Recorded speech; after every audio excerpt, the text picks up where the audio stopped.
Hello, chartered accountants. Hope you all are doing good. Welcome to this amazing session of rapid revision of true and false. पहले एक बात ये बता दूं कि पिछले लेक्चर में मैंने थियरी जो है वो चैप्टर 1 की पूरी 2 घंटे में कवर की है। तो चैप्टर 1 की ट्रू फॉल्स जो है वो उसी के रिलेटेड है। तो अगर आपने वो थियरी वीडियो नहीं देखा है तो पहले फटाफट जो है वो 2 घंटे में वो वीडियो देख लेना, क्योंकि यहाँ पे मैं डिटेल कंसेप्ट समझाने नहीं आया हूँ। मैं ऐसा मान के आपको समझा रहा हूँ कि भी आप जो है वो एग्जाम के एक दिन पहले ये वीडियो देख रहे हो और मुझे जल्दी जल्दी जो है वो सारे ही आपके ट्रू फॉल्स जो है वो कवर करवाने हैं। ठीक है, स्टार्ट करते हैं। Chapter number 1 theoretical framework, unit 1 meaning and scope of accounting में सबसे पहला ट्रू फॉल्स क्या है? There is no difference between book keeping and accounting, both are same.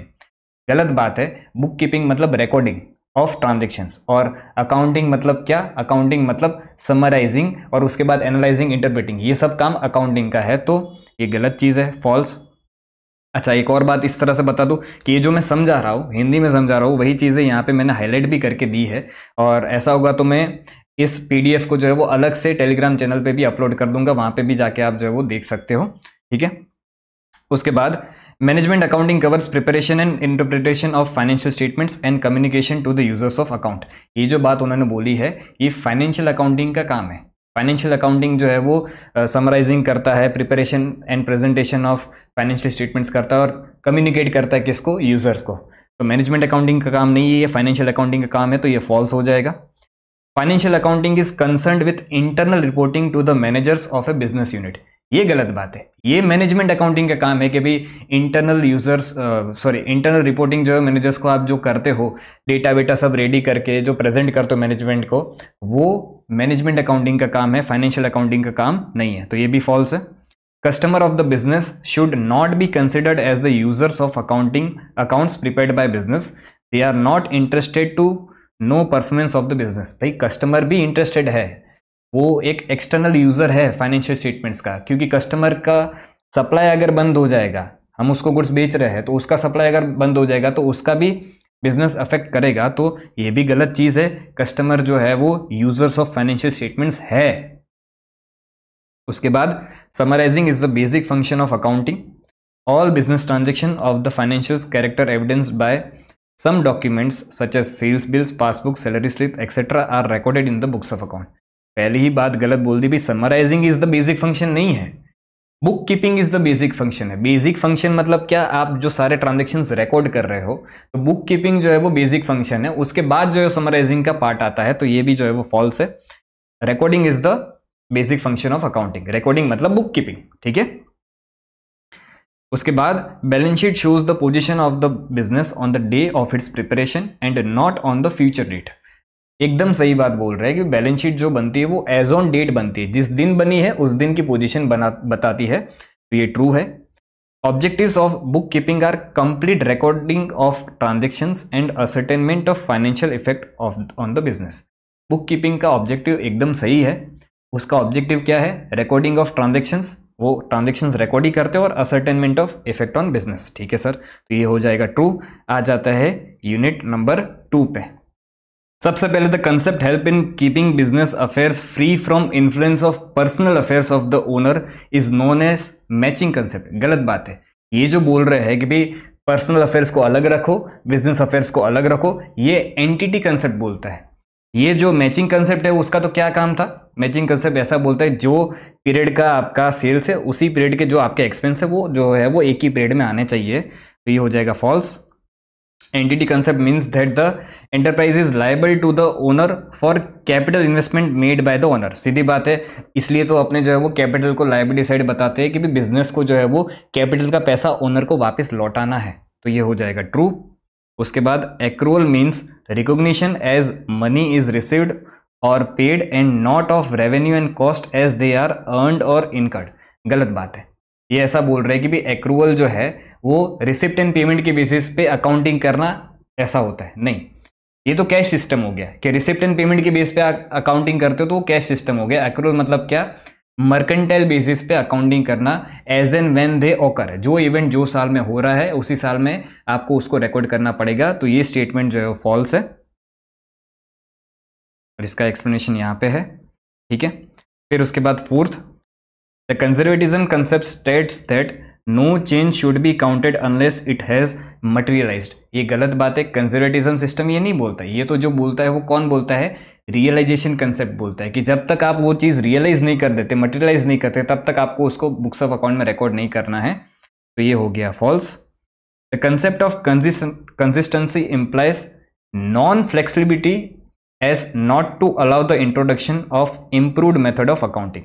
वो ऐसा बोल रहा है कि अगर आप कंसिस्टेंसी के कंसेप्ट को फॉलो कर रहे हो तो उसका मतलब ये है कि भी आप जो है वो एक ही जगह पे अड़े रह गए हो कि भी अब मैं चेंज ही नहीं करूंगा, भले ही अच्छी मेथड मेरे को कोई मिल जाए फिर भी मैं चेंज नहीं करूंगा। ये गलत बात है। कंसिस्टेंसी आपको ये चीज अलाउ करता है कि हाँ, अगर आपको कोई बेटर प्रेजेंटेशन हो रहा है तो फिर उस केस में आप अकाउंटिंग पॉलिसीज को और उनको चेंज कर सकते हो। तो ये फॉल्स है। The materiality depends upon only upon the amount of item and not upon the size of business, nature and level of information, level of person making the decision. वो ऐसा बोलता है कि भाई मटेरियलिटी जो है कि भाई ये चीज़ इंपॉर्टेंट है कि नहीं है, वो सिर्फ उसी के बेसिस पे डिसाइड करो। किसके बेसिस पे? सिर्फ अमाउंट के बेसिस पे। गलत बात है। आपको मटेरियलिटी जो डिसाइड करनी होती है वो अमाउंट ध्यान में रखने, अमाउंट भी ध्यान में रखनी पड़ती है, बिजनेस का नेचर क्या है, बिजनेस की साइज है, सब कुछ ध्यान में रख के फिर जो है वो मटेरियलिटी डिसाइड करनी पड़ती है। तो ये स्टेटमेंट फॉल्स है।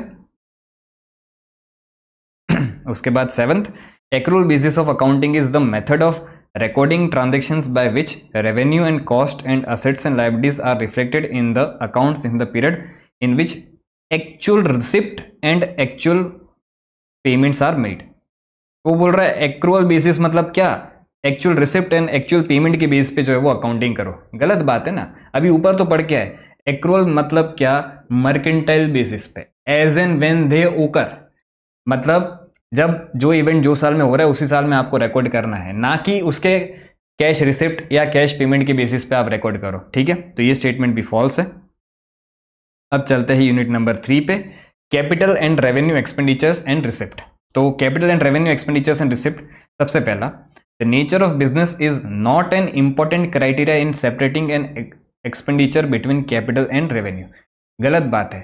नेचर ऑफ बिजनेस के बेसिस पे ही तो हम जो है वो डिसाइड करते हैं कि भाई आपका ये खर्चा जो है वो कैपिटल है या रेवेन्यू है। क्योंकि जैसे मैंने एग्जांपल दिया था कि भाई आप जो है वो एसी परचेस करके लेके आ रहे हो, पर आप 20 एसी परचेस करके लेके आए, अब आपका ट्रेडिंग जो आप कर रहे हो वो एसी में ही ट्रेडिंग कर रहे हो, तो फिर वो जो 20 एसी परचेस करके लेके आए वो आपके लिए क्या माना जाएगा, इन्वेंट्री माना जाएगा, रेवेन्यू एक्सपेंडिचर माना जाएगा। लेकिन अगर आपका एसी बेचने का बिजनेस नहीं, आप बॉटल बेच रहे हो, तो उस केस में आप अगर एक भी एसी खरीद के लेके आते हो तो आपके लिए फिक्स्ड एसेट माना जाएगा।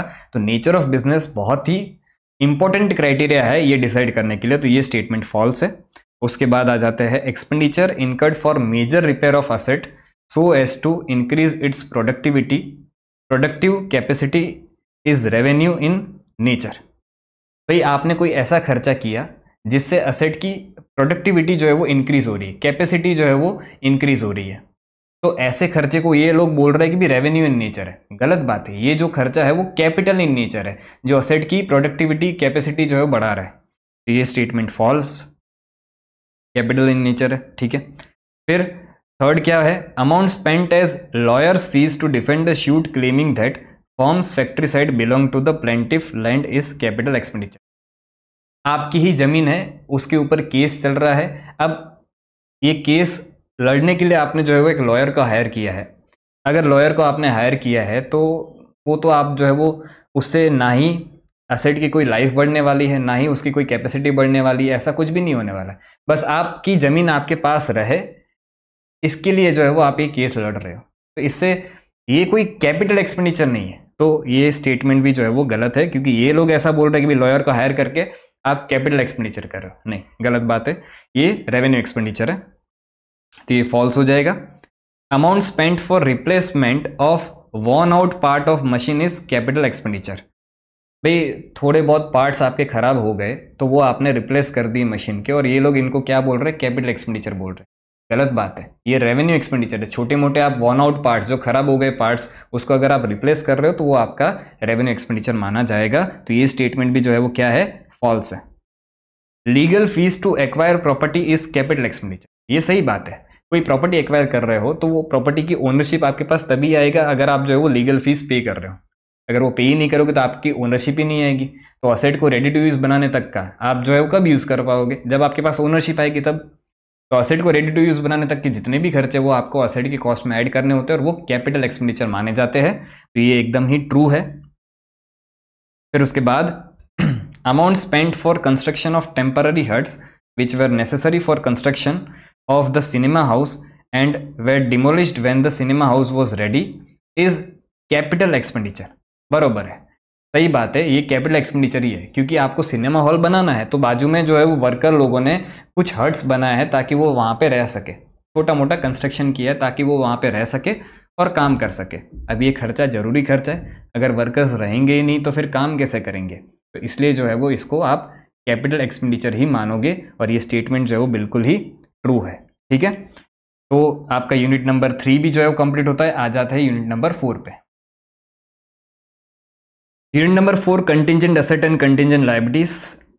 सबसे पहले a contingent liability need not be disclosed in the financial statement.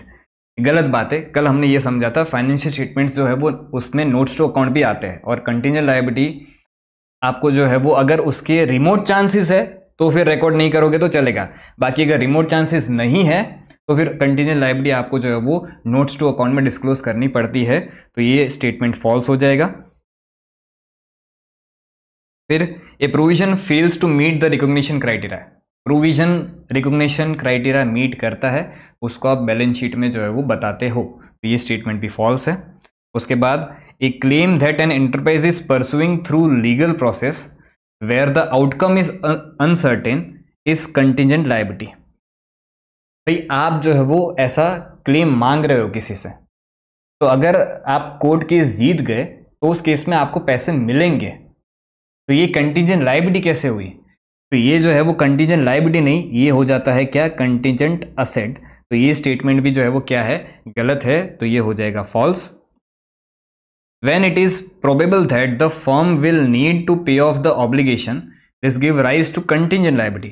अरे अभी probable है तो फिर उस केस में contingent liability कैसे, आपको पे ऑफ करनी ही पड़ेगी, तो उस केस में ये contingent liability नहीं है, ये जो है वो actual liability मानी, ये जो है वो आपका प्रोविजन माना जाएगा। When it is probable that the firm will need to pay off the obligation, this give rise to provision। ठीक है। Present financial obligation of an enterprise. अभी ऑब्लिगेशन है, प्रेजेंट फाइनेंशियल ऑब्लिगेशन है which arises from past event is termed as contingent liability. Contingent liability नहीं है, अभी आपका payable है, कितना पे करना है वो भी आपको पता है, और which arises due to past event, तो उस केस में ये जो है वो क्या माना जाएगा, एक्चुअल लायबिलिटी माना जाएगा। तो ये स्टेटमेंट भी जो है वो क्या है, फॉल्स है। ठीक है, अब आ जाते हैं यूनिट नंबर 5 पे, accounting policies. There is a single list of accounting policies which are applicable to all enterprise in all circumstances। गलत बात, ऐसी कोई कॉम्प्रिहेंसिव लिस्ट नहीं है कि जो आपको बता दे कि भी सारी एंटरप्राइज को यही अकाउंटिंग पॉलिसीज जो है फॉलो करनी है। सब लोग अपने अपने सर्कमस्टेंसेस के हिसाब से जो है वो अलग अलग अकाउंटिंग पॉलिसीज फॉलो करते हैं, तो ये स्टेटमेंट जो है वो फॉल्स है। उसके बाद selection of accounting policy doesn't impact financial performance and financial position of the business. भाई बहुत इंपैक्ट करता है, ये ऐसा बोल रहा है कि अकाउंटिंग पॉलिसी कोई भी सिलेक्ट कर लो, बिजनेस पे क्या ही इंपैक्ट आएगा, गलत बात है ना।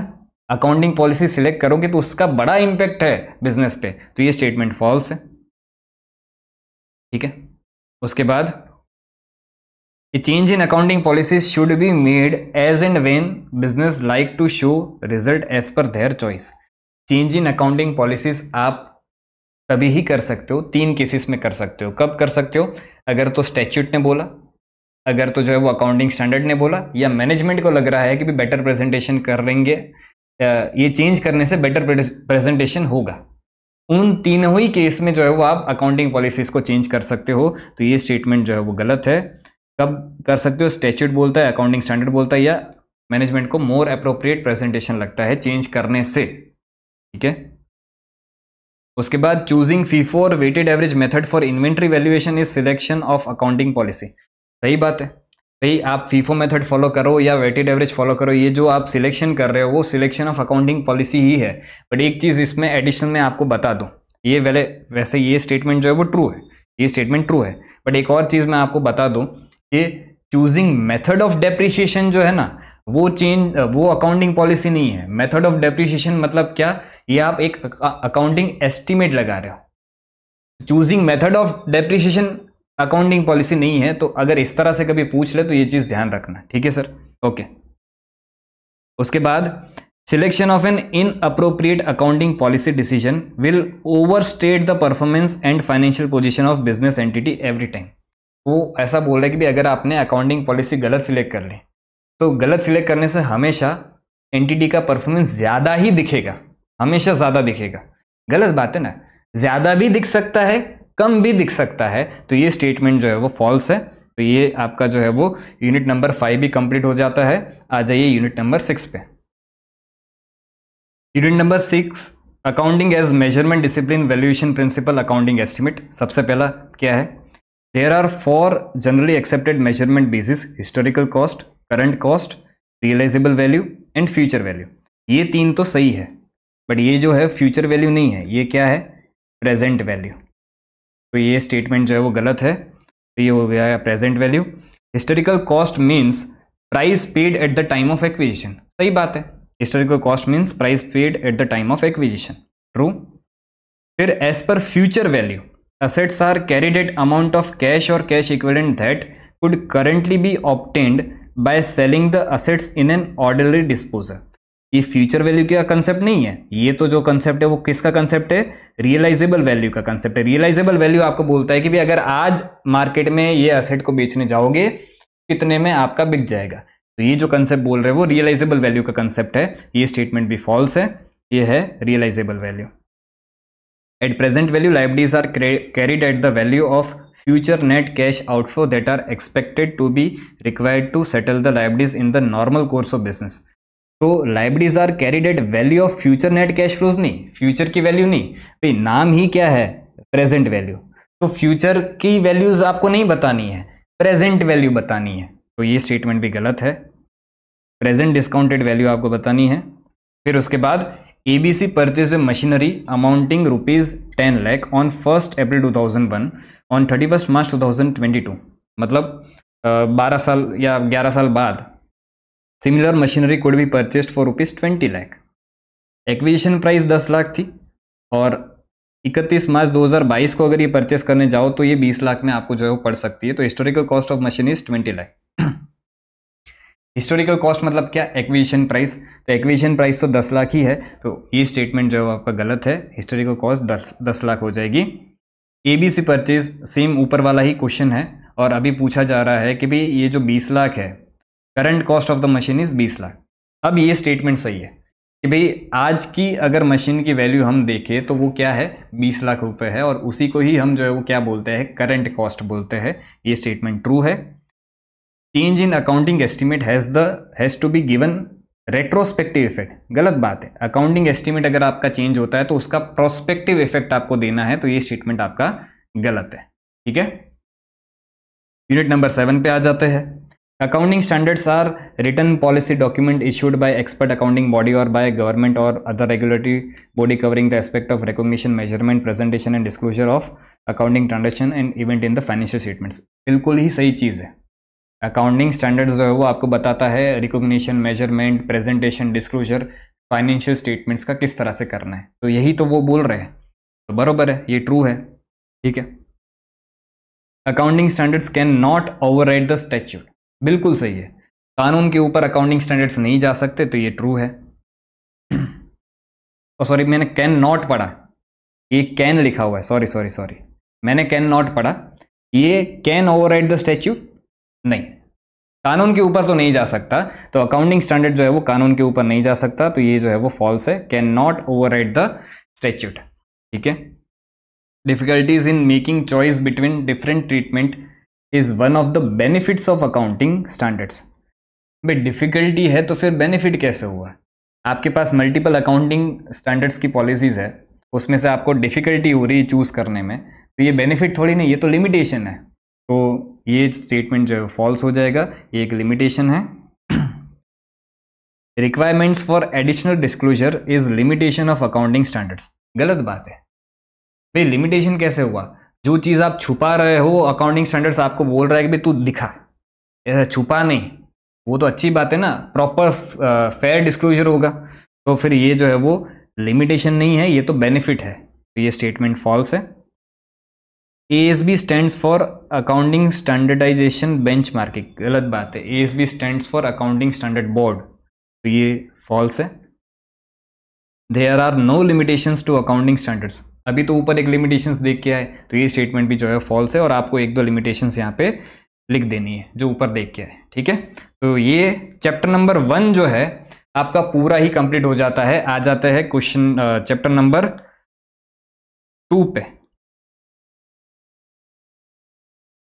Chapter 2 unit 1 basic accounting procedure journal entries, ठीक है। सबसे पहले in accounting equation approach equity plus long term liabilities equal to fixed asset plus current asset minus current liabilities, बिल्कुल सही है भाई। ये इधर प्लस करंट लायबिलिटीज, आपका इधर प्लस करंट लायबिलिटीज होता, वो इक्वल टू के अगर इस साइड चला गया तो उसको आपने क्या कर दिया, माइनस कर दिया, बस यही है। तो ये हो जाएगा आपका ट्रू।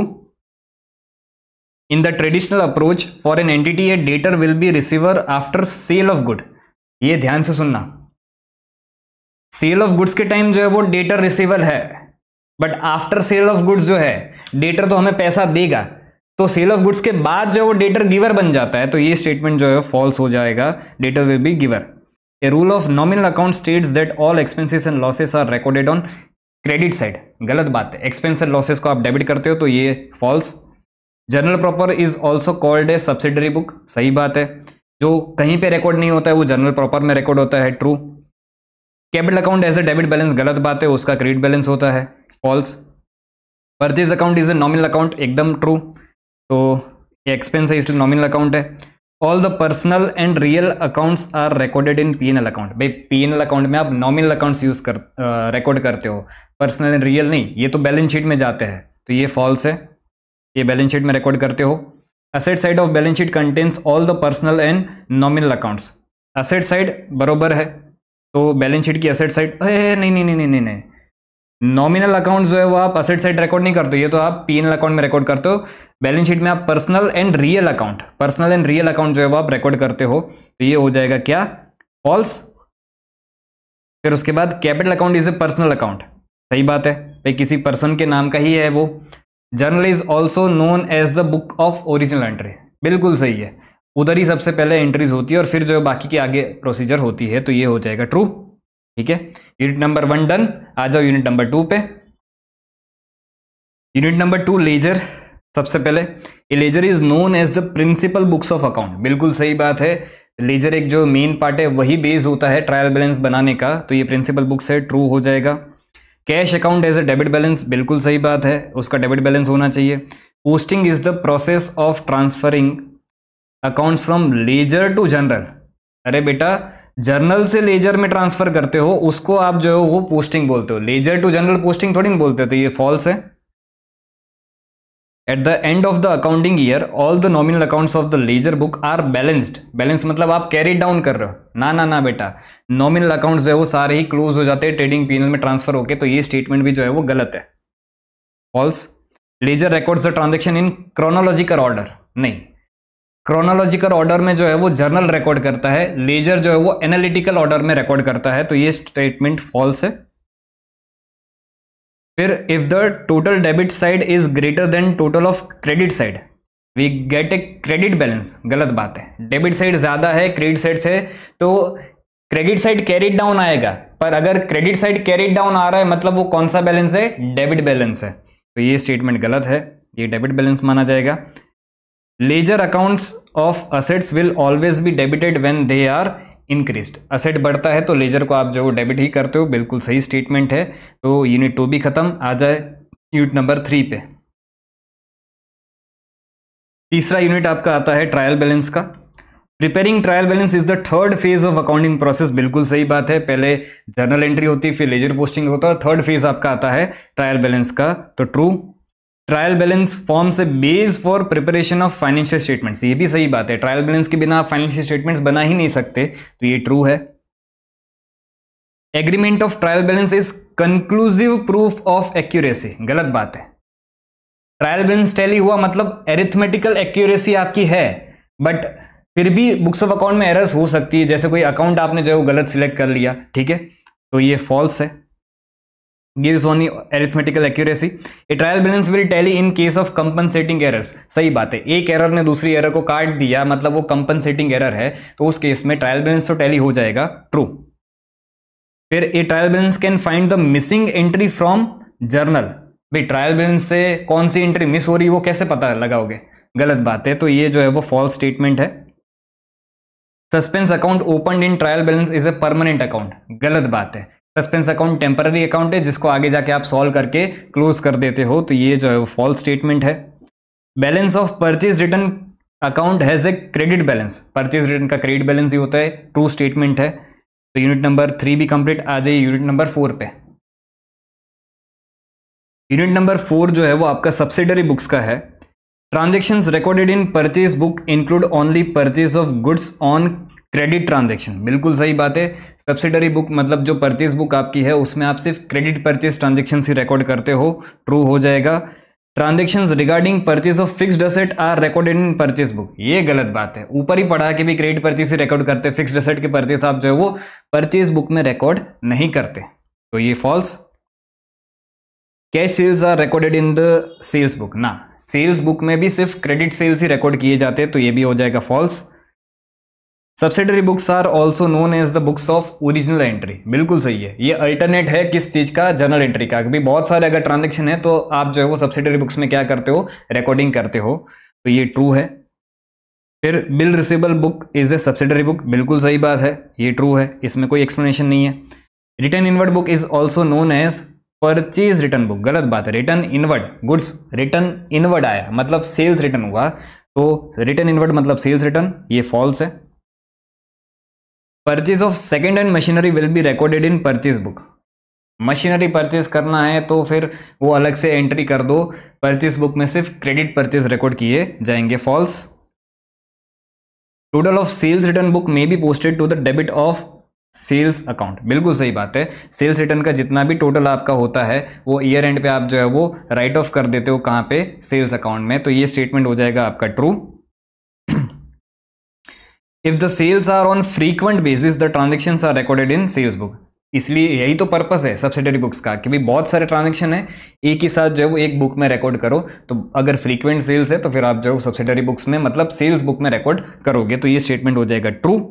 तो ये वाला यूनिट भी आपका कंप्लीट हो जाता है। आ जाइए यूनिट नंबर 5 पे। यूनिट नंबर 5 जो है वो आपका कैश बुक का है। सबसे पहला, cash book is a subsidiary book as well as principal book, बिल्कुल सही बात है, क्योंकि सीधा आप जो है वो कैश बुक में ही एंट्री करते हो और उसका कैश बुक ही जो है वो कैश लेजर है। कैश बुक बना दिया मतलब कैश लेजर भी बना दिया, उसका कोई अलग से लेजर अकाउंट नहीं बनाता है, तो वो प्रिंसिपल बुक भी है और वो सब्सिडरी बुक भी जो है, तो फिर उस केस में ये स्टेटमेंट ट्रू हो जाएगा। 2 column cash book consist of 2 columns cash and bank column, गलत बात है। कैश एंड बैंक कॉलम या कैश एंड डिस्काउंट कॉलम, तो ये false.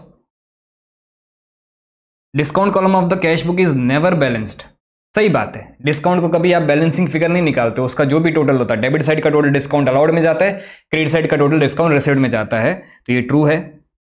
Contra entry is passed in 2 column cash book, बिल्कुल सही बात है। अगर कैश एंड बैंक वाली आपकी कैश बुक है 2 कॉलम, तो फिर उस केस में आप जो कॉन्ट्रा एंट्री पास कर सकते हो, तो ये true. If the bank column is showing the opening balance on credit side it is an overdraft, बिल्कुल सही बात है। अगर बैंक का क्रेडिट बैलेंस है मतलब वो जो है वो ओवरड्राफ्ट माना जाएगा, true. Cash book records transaction as well as cash transactions as well as credit transaction, क्या बात करते हो सर, कैश बुक में तो सिर्फ कैश ट्रांजेक्शन ही रिकॉर्ड होंगे, तो ये हो जाएगा क्या, false. Discount column of cash book records the trade discount, discount column of cash book records the trade discount, trade discount, अबे ट्रेड डिस्काउंट तो बुक्स ऑफ अकाउंट में रिकॉर्ड ही नहीं करते हो, इसमें कौन सा डिस्काउंट आप रिकॉर्ड करते हो, कैश डिस्काउंट रिकॉर्ड करते हो, तो ट्रेड डिस्काउंट रिकॉर्ड नहीं होता है, ये फॉल्स है। तो यूनिट नंबर 6 पे आ जाइए। Unit number 6 rectification of error, बहुत ही इंपॉर्टेंट यूनिट है। The method of rectification of errors depends on the stage at which the errors are detected, सीधी बात है, तीनों स्टेजेस में जो है वो रेक्टिफिकेशन का तरीका जो है वो अलग अलग है, तो ये स्टेटमेंट जो है वो ट्रू है। In case of error of complete omission trial balance does not tally. अरे भाई कंप्लीट ओमिशन मतलब एंट्री ही करना रह गया, मतलब डेबिट भी नहीं किया क्रेडिट भी नहीं किया, तो ट्रायल बैलेंस तो टैली हो ही जाएगा ना, तो ये स्टेटमेंट गलत है। When errors are detected after preparation of trial balance suspense account is open. सीधी बात है, सेकंड स्टेज मतलब क्या, after preparation of trial balance, और उस केस में अगर हमें एरर्स मिलती है तो सस्पेंस अकाउंट आप जो है ओपन करते हो। ट्रू स्टेटमेंट है ये। When purchase of an asset is treated as expense, it is known as error of principle। सही बात है भाई, अगर आपने जो है वो असेट परचेस किया है तो उसको कैपिटल एक्सपेंडिचर मानना है, बट अगर आप उसको एक्सपेंस ट्रीट करते हो मतलब आपने रेवेन्यू एक्सपेंडिचर माना, और ये जो है वो रूल्स में गलती है, सिद्धांत में गलती है, तो ये एरर ऑफ प्रिंसिपल ही माना जाएगा, तो ये स्टेटमेंट भी ट्रू है। Trial balance agrees in case of compensating errors. सीधी बात, ये तो अभी ऊपर ट्रायल बैलेंस वाले में भी पढ़ के आया है, कंपनसेटिंग एरर्स एक दूसरे को काट देती है, तो उस केस में आपका ट्रायल बैलेंस जो है वो टैली हो जाता है। Amount is, when amount is written on wrong side it is known as error of principle. ना ना ना ना, सही जगह मतलब डेबिट की जगह अगर क्रेडिट लिख दिया, क्रेडिट साइड लिख दिया, तो ये जो एरर्स है वो एरर ऑफ कमीशन है। एरर ऑफ प्रिंसिपल तो रूल्स में गड़बड़ी कर दी, तो ये एरर ऑफ कमीशन है। On purchase of old furniture, the amount spent on repairs should be debited to repairs account। सीधी बात है, सही बात है ये। अगर आप ओल्ड फर्नीचर परचेस करते हो तो उसको रेडी टू यूज बनाने के लिए आपको थोड़ा बहुत खर्चा करवाना पड़ता है, क्योंकि वो ओल्ड फर्नीचर है, तो परचेस के टाइम जो रिपेयर का खर्चा करवा रहे हो वो असेट में कैपिटलाइज करोगे, लेकिन उसके बाद अगर रिपेयर का छोटा मोटा खर्चा करवा रहे हो तो उसको रेवेन्यू मान के खर्चा मान लोगे। तो ये स्टेटमेंट जो है ये गलत है, क्योंकि ये बोल रहा है कि रिपेयर्स अकाउंट में क्या करो, डेबिट कर दो। नहीं बेटा, असेट अकाउंट में ही आपको जो डेबिट करना पड़ेगा, तो ये स्टेटमेंट फॉल्स हो जाएगा। P&L adjustment account is open to rectify the errors detected in current accounting period. Third stage में अपने P&L एडजस्टमेंट अकाउंट तभी ही ओपन करते थे जब अपने जो है वो बुक्स ऑफ अकाउंट क्लोज हो चुके, और ये बोल रहे हैं कि भी करंट अकाउंटिंग पीरियड के लिए आप P&L एडजस्टमेंट ओपन करो। गलत बात है, तो ये हो जाएगा फॉल्स। और नेक्स्ट अकाउंटिंग पीरियड के लिए आप P&L एडजस्टमेंट ओपन करते हो। Rent to landlord of proprietor's house must be debited to rent account. भाई प्रोप्राइटर के घर का रेंट आप जो है वो बिजनेस में डेबिट नहीं कर सकते, तो ये जो है वो क्या माना जाएगा, ड्राइंग्स माना जाएगा। रेंट अकाउंट में आप इसको डेबिट नहीं कर सकते, ये स्टेटमेंट गलत है, false. If the errors are detected after preparing trial balance, then all the errors are rectified through suspense account। अगर आपका ट्रायल बैलेंस बन चुका है तो उसका मतलब ये थोड़ी ना है कि भी सारी की सारी जो है वो एरर्स आप सस्पेंस अकाउंट के थ्रू ही सॉल्व करोगे। ये तो ऐसा बोल रहा है all the errors are rectified through suspense account. गलत बात है, जो वन साइडेड एरर्स है वही सिर्फ सस्पेंस अकाउंट के थ्रू जो है वो आप सॉल्व करते हो। जो डबल साइडेड एरर है उसके लिए तो पूरी एंट्री फर्स्ट स्टेज के हिसाब से ही होती है, तो ये स्टेटमेंट गलत है, ये भी हो जाएगा फॉल्स। और इसी के साथ आपका चैप्टर नंबर 2 भी जो है वो कंप्लीट हो जाता है। आ जाएंगे chapter number 3 bank reconciliation statement पे। Chapter number 3 bank reconciliation statement. Bank reconciliation is the process of reconciling cash column of the cash book and bank column of the cash book. क्या बात कर रहे हो सर, कैश बुक को थोड़ी match करना, ये तो कभी भी मैच नहीं होंगे। आपको bank column of the cash book and passbook को जो है वो मैच करना है, तो ये स्टेटमेंट फॉल्स है। ठीक है, there are 3 type of differences between cash book and passbook, namely timing difference, transactions difference और एरर्स। सही बात है, ये मेजरली 3 ब्रॉड टाइप्स ही है जो आपकी एरर्स की होती है, तो ये स्टेटमेंट ट्रू है यहाँ पे। ठीक है, adjusting the cash book for any errors and और omission before preparing bank reconciliation statement is optional when the reconciliation is done at the end of financial year. ना, गलत बात है। अगर आप एंड ऑफ फाइनेंशियल ईयर में जो है वो रिकंसिलिएशन कर रहे हो तो कंपलसरी आपको जो है वो पहले क्या करना पड़ेगा, एडजस्टेड कैश बुक बनाना पड़ेगा, उसके बाद ही जो है वो आप क्या कर सकते हो, रिकंसिलिएशन कर सकते हो। ये ऐसा बोल रहे हैं कि भाई जरूरी नहीं है, ऑप्शनल है, नहीं कंपलसरी है। ईयर एंड पे अगर आप कर रहे हो तो ये एडजस्टेड कैश बुक बनाना कंपलसरी है। ठीक है, debit balance in cash book is same as overdraft as per passbook. नहीं, कैश बुक का डेबिट बैलेंस मतलब प्लस बैलेंस, और ओवरड्राफ्ट मतलब क्या, माइनस बैलेंस। तो ये दोनों सेम नहीं है। Debit balance of cash book मतलब क्या, क्रेडिट बैलेंस ऑफ पासबुक। ठीक है, तो ये फॉल्स।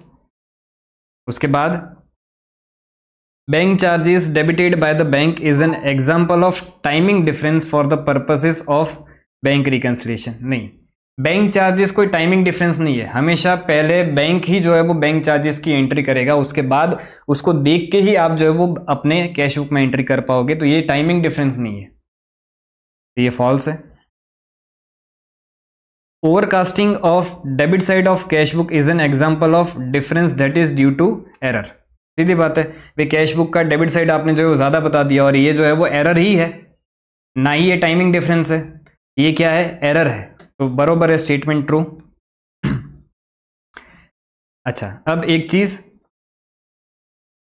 एक सेकेंड,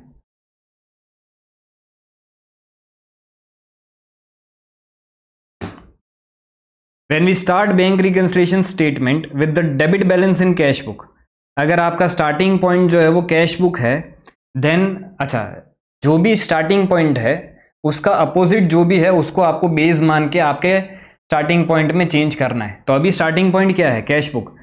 तो then cheque issued but not yet presented should be added back to arrive at the balance as per passbook. आपने स्टार्ट किया कैश बुक से, आप कैश बुक से ही है ना, हाँ, कैश बुक से आपने स्टार्ट किया, ठीक है। तो चेक आपने इशू किए है और प्रेजेंट नहीं हुए, तो कैश बुक में आपने क्या किया होगा, माइनस किया होगा। वही चीज पासबुक में कुछ भी नहीं हुई है। तो अब आपको जो आपका टारगेट पॉइंट है, starting point cash book, target point क्या, पासबुक। पासबुक जो टारगेट पॉइंट है उसने जैसा किया है वैसा आपको मैच करना पड़ेगा। तो अगर आपने यहाँ पे कैश बुक में माइनस किया और इसने कुछ भी नहीं किया है, तो आपको इसको क्या करना पड़ेगा, प्लस करना पड़ेगा। और ये भी क्या बोल रहे हैं, शुड बी एडेड बैक, तो ये भी तो वही बोल रहे हैं, तो ट्रू है, ठीक है। उसके बाद the bank charges charged by the bank should be deducted when the bank reconciliation statement is being prepared starting from credit balance as per passbook. Passbook जो है वो इस बार आपका स्टार्टिंग पॉइंट है, और बैंक चार्जेस की पहले एंट्री जो है वो पासबुक में आई होगी, और पासबुक में आपने क्या किया होगा, माइनस किया होगा, ठीक है। कैश बुक में वो कुछ भी नहीं हुआ। जो आपका अपोजिट टारगेट है भाई, स्टार्टिंग पॉइंट पासबुक, तो टारगेट क्या, कैश बुक, उसने जो किया है वही आपको मैच करना पड़ेगा। तो इधर आपने जो माइनस किया है उसको रिवर्स करके क्या करो, प्लस करो। और ये तो क्या बोल रहे हैं, ये तो माइनस करने का बोल रहे हैं, तो गलत बोल रहे हैं। आपको तो क्या करना है, मैच करने के लिए प्लस करना है। तो ये स्टेटमेंट फॉल्स है, ठीक है। When the causes of difference between passbook, causes of difference between passbook balance and cash book is not known, किस किस वजह से डिफरेंस है वो हमें नहीं पता है, then the bank reconciliation statement can be prepared by matching the two books and identifying any unticked item in both the set. बरोबर बोल रहे हैं कि अगर हमें कॉजेस ऑफ डिफरेंसेस नहीं पता है तो हम दोनों को 1 to 1 जो है मैच करके डिफरेंसेस फाइंड आउट करते हैं। एक एक जगह पे टिक टिक टिक टिक करके जो है वो अपने डिफरेंसेस फाइंड आउट करते हैं। यही तरीका होता है, हमने सम्स में भी किया हुआ है। तो एकदम सही बोल रहे हैं, ये ट्रू है। While preparing the bank reconciliation statement starting with debit balance as per passbook, मतलब minus overdraft as per passbook से जो है वो आपका स्टार्ट हो रहा है। The deposited cheque that are not yet cleared need not be adjusted, गलत बात है ना। आप पासबुक से स्टार्ट कर रहे हो और पासबुक का भी कौन सा बैलेंस है, नेगेटिव बैलेंस है। आपने चेक डिपॉजिट करवाए थे जो पासबुक में क्लियर ना होने की वजह से पासबुक में कोई भी एंट्री नहीं आई है। अच्छा, कैश बुक में आपने क्या किया होगा, प्लस किया होगा। अब पासबुक में इसकी कोई भी एंट्री नहीं आई है, तो आपको पासबुक में भी जो है वो प्लस करना पड़ेगा, क्रेडिट करना पड़ेगा। एक तो आंसर इस तरह से दे सकते हो, या दूसरा जो इंस्टीट्यूट ने आंसर दिया है वो किस तरह से दिया है समझना। उन्होंने बोला कि भाई जो आपका नेगेटिव बैलेंस था, वो नेगेटिव बैलेंस जो है वो आपका कम हो जाएगा, मतलब डेबिट बैलेंस आपका जो है वो उतना कम हो जाएगा, ठीक है। तो ये स्टेटमेंट जो है, वैसे पूछ क्या रहे थे आपको, ये ऐसा बोल रहे कि इसकी कोई एडजस्टमेंट करने की जरूरत ही नहीं है। गलत बात है ना, एडजस्टमेंट तो करना पड़ेगा, डिफरेंसेस है। तो ये जो है वो फॉल्स स्टेटमेंट है। Cash book shows A debit balance of ₹50,000, cash book के हिसाब से जो है वो क्या है, 50,000 का डेबिट बैलेंस है। And the only difference from the balance as shown in passbook relates to cheque issued for ₹60,000 but not yet presented for payment. Cash book and passbook में सिर्फ एक ही डिफरेंस है कि भाई 60,000 का एक चेक आपने इशू किया था जो कैश बुक में एंट्री हो चुकी है, पासबुक में एंट्री नहीं हुई है। तो सीधी बात है, कैश बुक का बैलेंस कम आ रहा होगा क्योंकि चेक इशू किया है, पेमेंट हुआ है, तो कैश बुक का बैलेंस कम आ रहा होगा। कैश बुक का बैलेंस दिख रहा है 50,000 और 60,000 का चेक जो है वो पासबुक में नहीं दिख रहा है जो आपने इशू किया है, तो उसकी वजह से पासबुक का बैलेंस जो है वो कितना दिख रहा है, 1,10,000 दिख रहा है। तो जो दिख रहा है वो बरोबर ही है। अभी ये स्टेटमेंट आपसे पूछ रहे हैं कि ये जो डिफरेंस है वो 60,000 का ही डिफरेंस होगा, क्योंकि 1,10 में से अगर आप 60,000 माइनस कर दो जो कैश बुक में ऑलरेडी हो चुका है, पासबुक में नहीं हुआ है, तो अगर आप ये 60,000 माइनस कर दो तो आपका बैलेंस बचेगा ही कितना, 50,000। तो ये स्टेटमेंट जो है वो आपका ट्रू है। ठीक है। Overcasting of credit side of cash book shall result in higher bank balance in cash book when compared with the passbook balance. Cash book की क्रेडिट साइड अगर आप ओवरकास्ट करते हो, कैश बुक की क्रेडिट साइड मतलब क्या, payment side. तो ये लोग ऐसा बोल रहे हैं कि भाई अगर कैश बुक की जो है वो क्रेडिट साइड आपने पेमेंट साइड ज्यादा बता दी है तो आपका कैश बुक का बैलेंस जो है वो ज्यादा दिख रहा होगा। पागल हो क्या, पेमेंट साइड अगर ज्यादा दिखा दिया है तो बैलेंस कैश बुक का कम दिख रहा होगा ना। तो ये स्टेटमेंट फॉल्स है। It would lower the bank balance. ठीक है। फिर उसके बाद a check for ₹25,000 that was issued and also presented for payment in the same month but erroneously recorded on the debit side of the cash book would cause a difference of ₹50,000 from the balance in passbook। वो वैसे ये statement सही है, सुनना पहले question क्या है। वो ऐसा बोल रहा है कि भी आपने एक चेक इशू किया है तो आपको कैश बुक में करना क्या चाहिए था, आपको कैश बुक में -25,000 करना चाहिए था, लेकिन उसके बदले आपने कर क्या दिया, आपने उसके बदले कर दिया प्लस 25,000। अब अगर मेरे को +25,000 से -25,000 तक पहुंचना है, भाई एक्चुअल में तो मुझे यही करना है, तो +25,000 से अगर मेरे को -25,000 से 25,000 तक पहुंचना है तो अगर एक बार मैं 25,000 ऐड करूंगा तो मैं 0 पे पहुंचूंगा। मुझे क्या करना पड़ेगा, 2 बार 25,000, मतलब टोटल जो है वो मेरे को 50,000 क्या करना पड़ेगा, ऐड बैक करना पड़ेगा। और इसी 50,000 का जो है वो डिफरेंस आपका आ रहा होगा किसमें, कैश बुक एंड पासबुक में। तो ये जो बोल रहे हैं कि भी आपकी कैश बुक एंड पासबुक में जो है 50,000 का डिफरेंस आ रहा होगा, वो एकदम ही सही है, क्योंकि आपने -25,000 को +25,000 बता दिया है। अब अगर आपको बैलेंस मैच भी करना है तो आपका डिफरेंस जो आ रहा होगा 50,000 का आ रहा होगा। ठीक है, तो एकदम सही बोल रही है, ट्रू है स्टेटमेंट ये। फिर उसके बाद a direct debit by bank on account of any payment was may be instructed by customer should be recorded on the credit side of the cash book. आपने बैंक को बोल के रखा था कि भाई हमारा बिहाफ पे जो है वो आप ये पेमेंट कर देना, तो बैंक ने उसकी डेबिट एंट्री कर दी। ठीक है, और वो चीज़ जो है वो आपकी कैश बुक में कहाँ पे रिकॉर्ड होनी चाहिए, सीधी बात है, पेमेंट है तो आपको जो है वो कैश बुक में क्रेडिट साइड ही रिकॉर्ड करना चाहिए, और ये भी तो वही बोल रहे हैं, तो ये स्टेटमेंट आपका ट्रू है। ठीक है, उसके बाद bank reconciliation statement can be prepared in 2 format, एक तो बैलेंस वाला फॉर्मेट और दूसरा जो है वो क्या है, प्लस एंड माइनस वाला प्रेजेंटेशन। ये भी एकदम सही स्टेटमेंट है, 2 फॉर्मेट में आप जो है वो BRS बना सकते हो, तो ये ट्रू हो जाएगा। The difference between cash book and passbook that relates to errors are those mostly made by bank। ये ऐसा बोल रहे हैं कि बैंक ही हमेशा ज़्यादा गलती करती है। नहीं बेटा, बैंक की बहुत रेयरली गलती होती है, ज़्यादातर गलती जो है होती है वो कैश बुक में होती है। तो ये स्टेटमेंट जो है वो गलत है, फॉल्स हो जाएगा। Generally made in cash book mistakes. उसके बाद A check for ₹80,000 that was discounted from the bank was dishonored and the bank charged ₹1,600 as the charges on account of the same। पहली बात तो बिल डिस्काउंट नहीं कर रहे, check को discount कर रहे हो।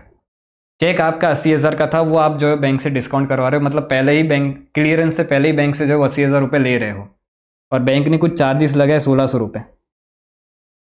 While starting the debit balance in the cash book for preparing bank reconciliation statement, we need to deduct 78,400 to reconcile with the passbook। गलत बात है ना। बैंक ये 78,400 क्या आ रहा है, 78,400 मतलब 80,000 में से आप 1,600 माइनस कर रहे हो। मतलब इनका कहना ऐसा है कि बैंक ने आपसे 1,600 रुपये तो चार्जेस ले लिए ना, अब आपसे सिर्फ जो 78,400 ही वापस लेंगे। पागल हो क्या, ये तो आपने अर्ली डिस्काउंट करवाया इसलिए बैंक ने आपसे 1,600 रुपये चार्जेस लिए। अब अगर चेक डिसऑनर होगा तो वो आपसे 80,000 तो लेंगे ही लेंगे, साथ साथ में 1,600 रुपये एक्स्ट्रा और ले लेंगे। मतलब टोटल हमारा जो जाएगा बैंक से पेमेंट जाए, बैंक को जो अपने पेमेंट करने वाले हैं वो 1,600 रुपये तो हमने किया ही किया, हमें ये पूरा 80,000 जो है वो लौटाना पड़ेगा बैंक को। सिर्फ 78,400 से नहीं चलेगा, तो टोटल हमारा जो बैंक को पेमेंट होगा 1,600 तो हमने पहले कर दिया, प्लस 80,000 और पेमेंट होगा, मतलब टोटल हमारा पेमेंट कितना होगा 81,600 इस तरह से। तो ये स्टेटमेंट फॉल्स है। एक बार पढ़ते, we need to deduct ₹81,600 that is both cheque return and charges from the debit balance in the cash book to arrive at the balance as per passbook. ठीक है। Interest on saving bank that is allowed or credited by bank is generally recorded in the cash book prior to it being recorded by the bank। कभी ऐसा देखा है कि ये ऐसा बोल रहे हैं कि बैंक ने इंटरेस्ट की एंट्री नहीं की है, उसके पहले ही आप उतावले हो कि खुद बैंक इंटरेस्ट की एंट्री कर रहे हो। कभी ऐसा देखा है? नहीं। तो ये गलत स्टेटमेंट है। पहले बैंक जो है वो इंटरेस्ट की एंट्री करते हैं और उसके बेसिस पे आप जो है वो अपने आपके कैश बुक में जो है वो इंटरेस्ट की एंट्री करते हो। तो ये स्टेटमेंट फॉल्स है। A regular bank reconciliation discourage the accountant to be involved in any kind of fund embezzlement। तो फंड के झोल करने से आप जो है वो उसको रोक सकते हो। किसको रोक सकते हो? अकाउंटेंट्स को, रेगुलरली BRS बना के। तो बिल्कुल ट्रू है statement. Timing difference relates the transaction that are recorded in the same period in both cash book and also the bank passbook.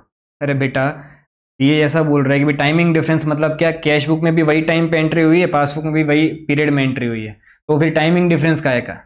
Timing difference ही क्या है कि भाई कैश बुक में अलग पीरियड में एंट्री हुई है और पासबुक में अलग पीरियड में एंट्री हुई है, तभी तो डिफरेंस आ रहा है, वरना डिफरेंस क्या है? तो ये स्टेटमेंट फॉल्स है। इसी के साथ आपका जो है वो BRS भी कंप्लीट होता है। अब चलते चैप्टर नंबर 4 इन्वेंट्री पे।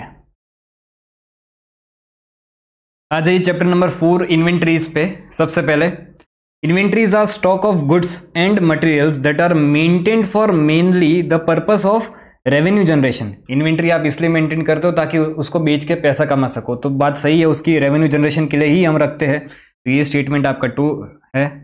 ठीक है। A building is considered inventory in construction business. सीधी बात है, अगर आपका कंस्ट्रक्शन का बिजनेस है तो आप क्या बना के बेच रहे हो? इन्वेंट्री बना के मतलब जो बिल्डिंग है वही बना के बेच रहे हो। तो जो चीज़ आपका नॉर्मल कोर्स ऑफ बिजनेस में आप बेचते हो वही आपकी इन्वेंट्री बन जाती है। तो बिल्डिंग आप बना के बेच रहे हो तो वही आपकी इन्वेंट्री बन जाएगी। ये स्टेटमेंट भी ट्रू है। उसके बाद inventory is valued as carrying cost less percentage decreases. ना, inventory is valued at lower of cost या NRV। ये तो कुछ अलग ही लेके आए, तो ये फॉल्स है। उसके बाद management has daily information about quantity and valuation of closing stock under physical inventory system. अच्छा, अब फटाफट सुन लो, periodic inventory system and perpetual inventory system का डिफरेंस क्या है। पीरियोडिक मतलब उसका दूसरा नाम फिजिकल इन्वेंट्री सिस्टम, मतलब पीरियोडिक इन्वेंट्री सिस्टम। ठीक है। पीरियोडिक इन्वेंट्री सिस्टम में मैं जाता हूं गोडाउन में, फिजिकली गुड्स को काउंट करता हूं और तब जाके मेरे को जो है वो इन्वेंट्री की वैल्यू मिलती है।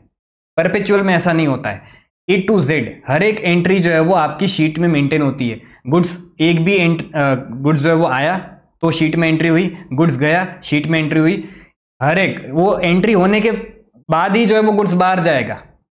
तो A to Z सारी ही एंट्रीज आप शीट जो है वो परपेचुअल इन्वेंट्री सिस्टम में आप मेंटेन करते हो। पीरियोडिक में ऐसा नहीं होता है। पीरियोडिक में जब मन पड़ा तब जाके देखा, काउंट किया और स्टॉक की वैल्यू निकाल ली। क्लियर? ठीक है। अब बोल रहा है कि भी management has daily information about quantity and valuation of closing stock under physical inventory system. Daily थोड़ी आपके पास इंफॉर्मेशन होगी। आपके पास तो इंफॉर्मेशन कब मिलेगी? जब आप जाओगे और काउंट करोगे तब मिलेगी। तो ये चीज फिजिकल इन्वेंट्री सिस्टम में पॉसिबल नहीं है, परपेचुअल में पॉसिबल है। तो ये आंसर फॉल्स आ जाएगा। ठीक है।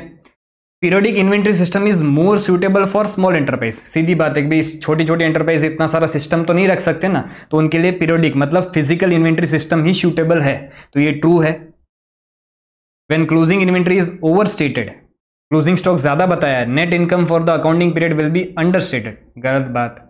एक closing stock credit side of trading account बनाते हो, क्रेडिट साइड मतलब इनकम साइड, इनकम साइड कोई चीज ज्यादा बताई मतलब प्रॉफिट ज्यादा दिखेगा, तो ये चीज जो है वो गलत है। ये ऐसा बोल रहा है कि प्रॉफिट अंडरस्टेटेड होगा, गलत है ना, तो ये false. Closing inventory equal to opening plus purchase plus direct expense. अच्छा, इधर माइनस क्लोजिंग स्टॉक करते थे, बट ये माइनस क्लोजिंग स्टॉक यहां पे चला गया और यहां पे सीओजीएस इधर आ गया, तो इधर जो है वो सीओजीएस माइनस होना चाहिए, बट इन्होंने यहां पे प्लस किया, तो ये स्टेटमेंट फॉल्स है। Cost of inventory should comprise all cost of purchase. Cost of inventory हमने क्या पढ़ा था, हमने तीन चीजें पढ़ी थी, cost of purchase plus cost of conversion plus other cost. ये तीनों चीजें जो है वो कॉस्ट ऑफ इन्वेंट्री में आ जाती है, तो ये स्टेटमेंट भी फॉल्स है, ठीक है। उसके बाद inventory by product. By product मतलब क्या, जो एक मेन प्रोडक्ट बना रहे थे उसके साथ साथ बाय प्रोडक्ट ऑटोमेटिकली बन गया, इच्छा नहीं थी बनाने की पर बन गया। Should be valued at net realisable value, ये एकदम सही है। Where cost of products can be separately determined, ना ना ना ना ना ना ना, बाय प्रोडक्ट का आप कॉस्ट जो है वो सेपरेटली डिटरमाइन कर ही नहीं पाते, इसलिए उसको जो है वो क्या करते हो आप एनआरवी पे बताते हो, और ये बोल रहा है कि cost of product can be separately determined, नहीं, ये गलत चीज है, स्टेटमेंट गलत है। क्यों, क्योंकि बाय प्रोडक्ट का कोई कॉस्ट थोड़ी ना है, वो तो आप जो मेन प्रोडक्ट बना रहे थे उसके साथ साथ ऑटोमेटिकली बन गया, ठीक है। Abnormal amount of wasted material, labour और other production overhead expenses are included in cost of inventories, नहीं, एबनॉर्मल कॉस्ट जो है वो आपका इन्वेंट्रीज में इंक्लूड नहीं होता है, वो आपका जो है वो पीएनएल अकाउंट में चला जाता है, तो ये भी जो है वो फॉल्स है, ठीक है। उसके बाद perpetual system requires closure of business for counting of inventory. Perpetual में बिजनेस क्लोज करने की जरूरत नहीं है, परपेचुअल में तो सीधा जो है वो आप क्या करते हो, गुड्स गया एंट्री हुई, गुड्स आया एंट्री हुई, तो जिस दिन चाहिए जिस टाइम पे चाहिए आपको जो है वो स्टॉक की वैल्यू मिल सकती है, तो ये फॉल्स है। पीरियोडिक में जो है वो क्लोज करना पड़ेगा, क्योंकि आपको फिजिकली जाके काउंट करना पड़ेगा, तो गुड्स के मूवमेंट को आपको क्लोज करना पड़ेगा, ठीक है। Periodic inventory system is a method of ascertaining inventory by taking an actual physical count. सीधी बात है, ये तो अभी कब से डिस्कस कर रहे हैं कि पीरियोडिक सिस्टम मतलब physical counting, true. Value of closing inventory under simple average method is realistic as compare to LIFO. LIFO सबसे गंदा मेथड है, तो weighted average, simple average, FIFO ये सब उससे अच्छे हैं, तो बिल्कुल सही बोल रहे हैं। Average method is more realistic than LIFO. Value of stock is shown on the asset side of the balance sheet as fixed asset है। इन्वेंट्री को थोड़ी फिक्स्ड असेट बताओगे, उसको तो क्या बताओगे, करंट असेट, तो ये स्टेटमेंट भी फॉल्स है। Under inflationary condition FIFO will not show lowest value of cost of goods sold. अब ये थोड़ा अच्छे से ध्यान से समझना, इन्फ्लेशनरी सिचुएशन मतलब क्या, इन्फ्लेशनरी सिचुएशन मतलब ये कि भी आपका प्राइस जो है वो धीरे धीरे करके क्या हो रहा है, बढ़ रहा है, प्राइस इंक्रीज हो रहा है इन्फ्लेशन की वजह से। तो फीफो के केस में जो पहले आया होगा उसका प्राइस कम होगा, और जैसे जैसे जो बाद में आता जाएगा उसका प्राइस बढ़ता जाएगा, ठीक है। तो ये क्या बोल रहे हैं कि भाई under inflationary condition FIFO will not show lowest value of cost of goods sold. देखो अब फीफो के केस में जो गुड्स पहले आए वही गुड्स पहले जाएंगे, तो जो गुड्स पहले आएंगे उनकी कॉस्ट जो है वो कम होगी, तो फिर अगर कॉस्ट उनकी कम होगी तो सीओजीएस जो है वो क्या होगा, कम होगा।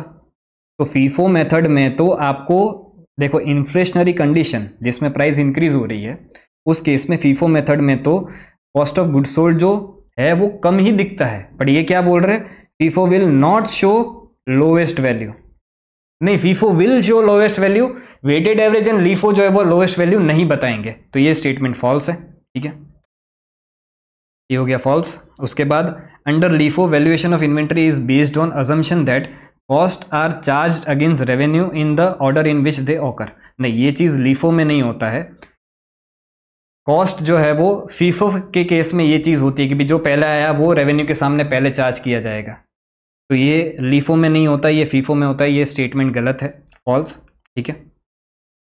Valuation of inventory at cost और net realisable value whichever is less is based on the principle of conservatism. सीधी बात है, कंजर्वेटिज्म ही ये बोलता है कि भी आप जो है वो एक्सपेक्टेड लॉस है तो फिर पहले ही बता दो, लेकिन एक्सपेक्टेड गेन को नहीं बताओ, तो उसके बेसिस पे ही ये कंसेप्ट बना है, तो ट्रू है, ठीक है। Finish goods are normally valued at cost और market price whichever is higher, है हायर नहीं लोअर, तो ये स्टेटमेंट भी फॉल्स है। और इसी के साथ आपका चैप्टर नंबर 4 भी जो है वो कंप्लीट होता है। Chapter number 5 depreciation and amortisation.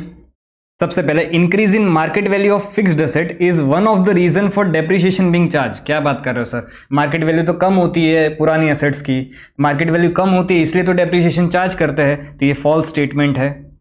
Depreciation is a cash expenditure like normal expense, नहीं डेप्रिसिएशन में कोई कैश की लेन देन नहीं होती है, ठीक है, तो ये नॉन कैश एक्सपेंस है, तो ये फॉल्स हो गया, ठीक है। Cost of property plant and equipment includes purchase price, refundable taxes, गलत बात है। नॉन रिफंडेबल टैक्सेस जो है वो आप कॉस्ट में ऐड करते हो, रिफंडेबल टैक्सेस ऐड नहीं करते हो, तो ये स्टेटमेंट भी आपका जो है फॉल्स हो गया। उसके बाद cost of fixed asset should also include cost of opening a new facility such as inauguration cost. Inauguration cost asset को रेडी टू यूज बनाने का खर्चा नहीं है, तो इसको आप इंक्लूड नहीं करोगे, तो ये स्टेटमेंट जो है वो फॉल्स है। ये ऐसा बोल रहे भी करना चाहिए, नहीं करना चाहिए, ये statement false, shouldn't be part of cost. Depreciation is charge with a constant amount under straight line method, सही बात है, एसएलएम मेथड में सेम अमाउंट से डेप्रिसिएशन लगता है, and charge with a constant percentage under diminishing balance method, बिल्कुल सही है। डिमिनिशिंग बैलेंस मेथड में भी आप एक परसेंटेज कांस्टेंट रख के उसको जो चार्ज करते हो, तो ये स्टेटमेंट सही है। In case of item of property plant and equipment is revalued, whole class of asset to which that asset being revalued belongs should be revalued. मतलब क्या, सिंपल अकाउंटिंग स्टैंडर्ड 10 का भी ये रूल है कि भी अगर आप कोई असेट को रिवैल्यू कर रहे हो तो फिर वो उतना पूरा क्लास ऑफ असेट जो है वो आपको रिवैल्यूएशन करना चाहिए। मतलब क्या भाई, मैं बिल्डिंग को रिवैल्यू कर रहा हूं तो आपकी जितनी भी बिल्डिंग्स है वो पूरी जितनी सारी बिल्डिंग्स है सबको जो है वो आपको क्या करना पड़ेगा, रिवैल्यू करना पड़ेगा। तो पूरा क्लास ऑफ असेट, बिल्डिंग एक क्लास है, फर्नीचर एक क्लास है, मशीन एक अलग क्लास है, इस तरह से, तो ये स्टेटमेंट ट्रू है।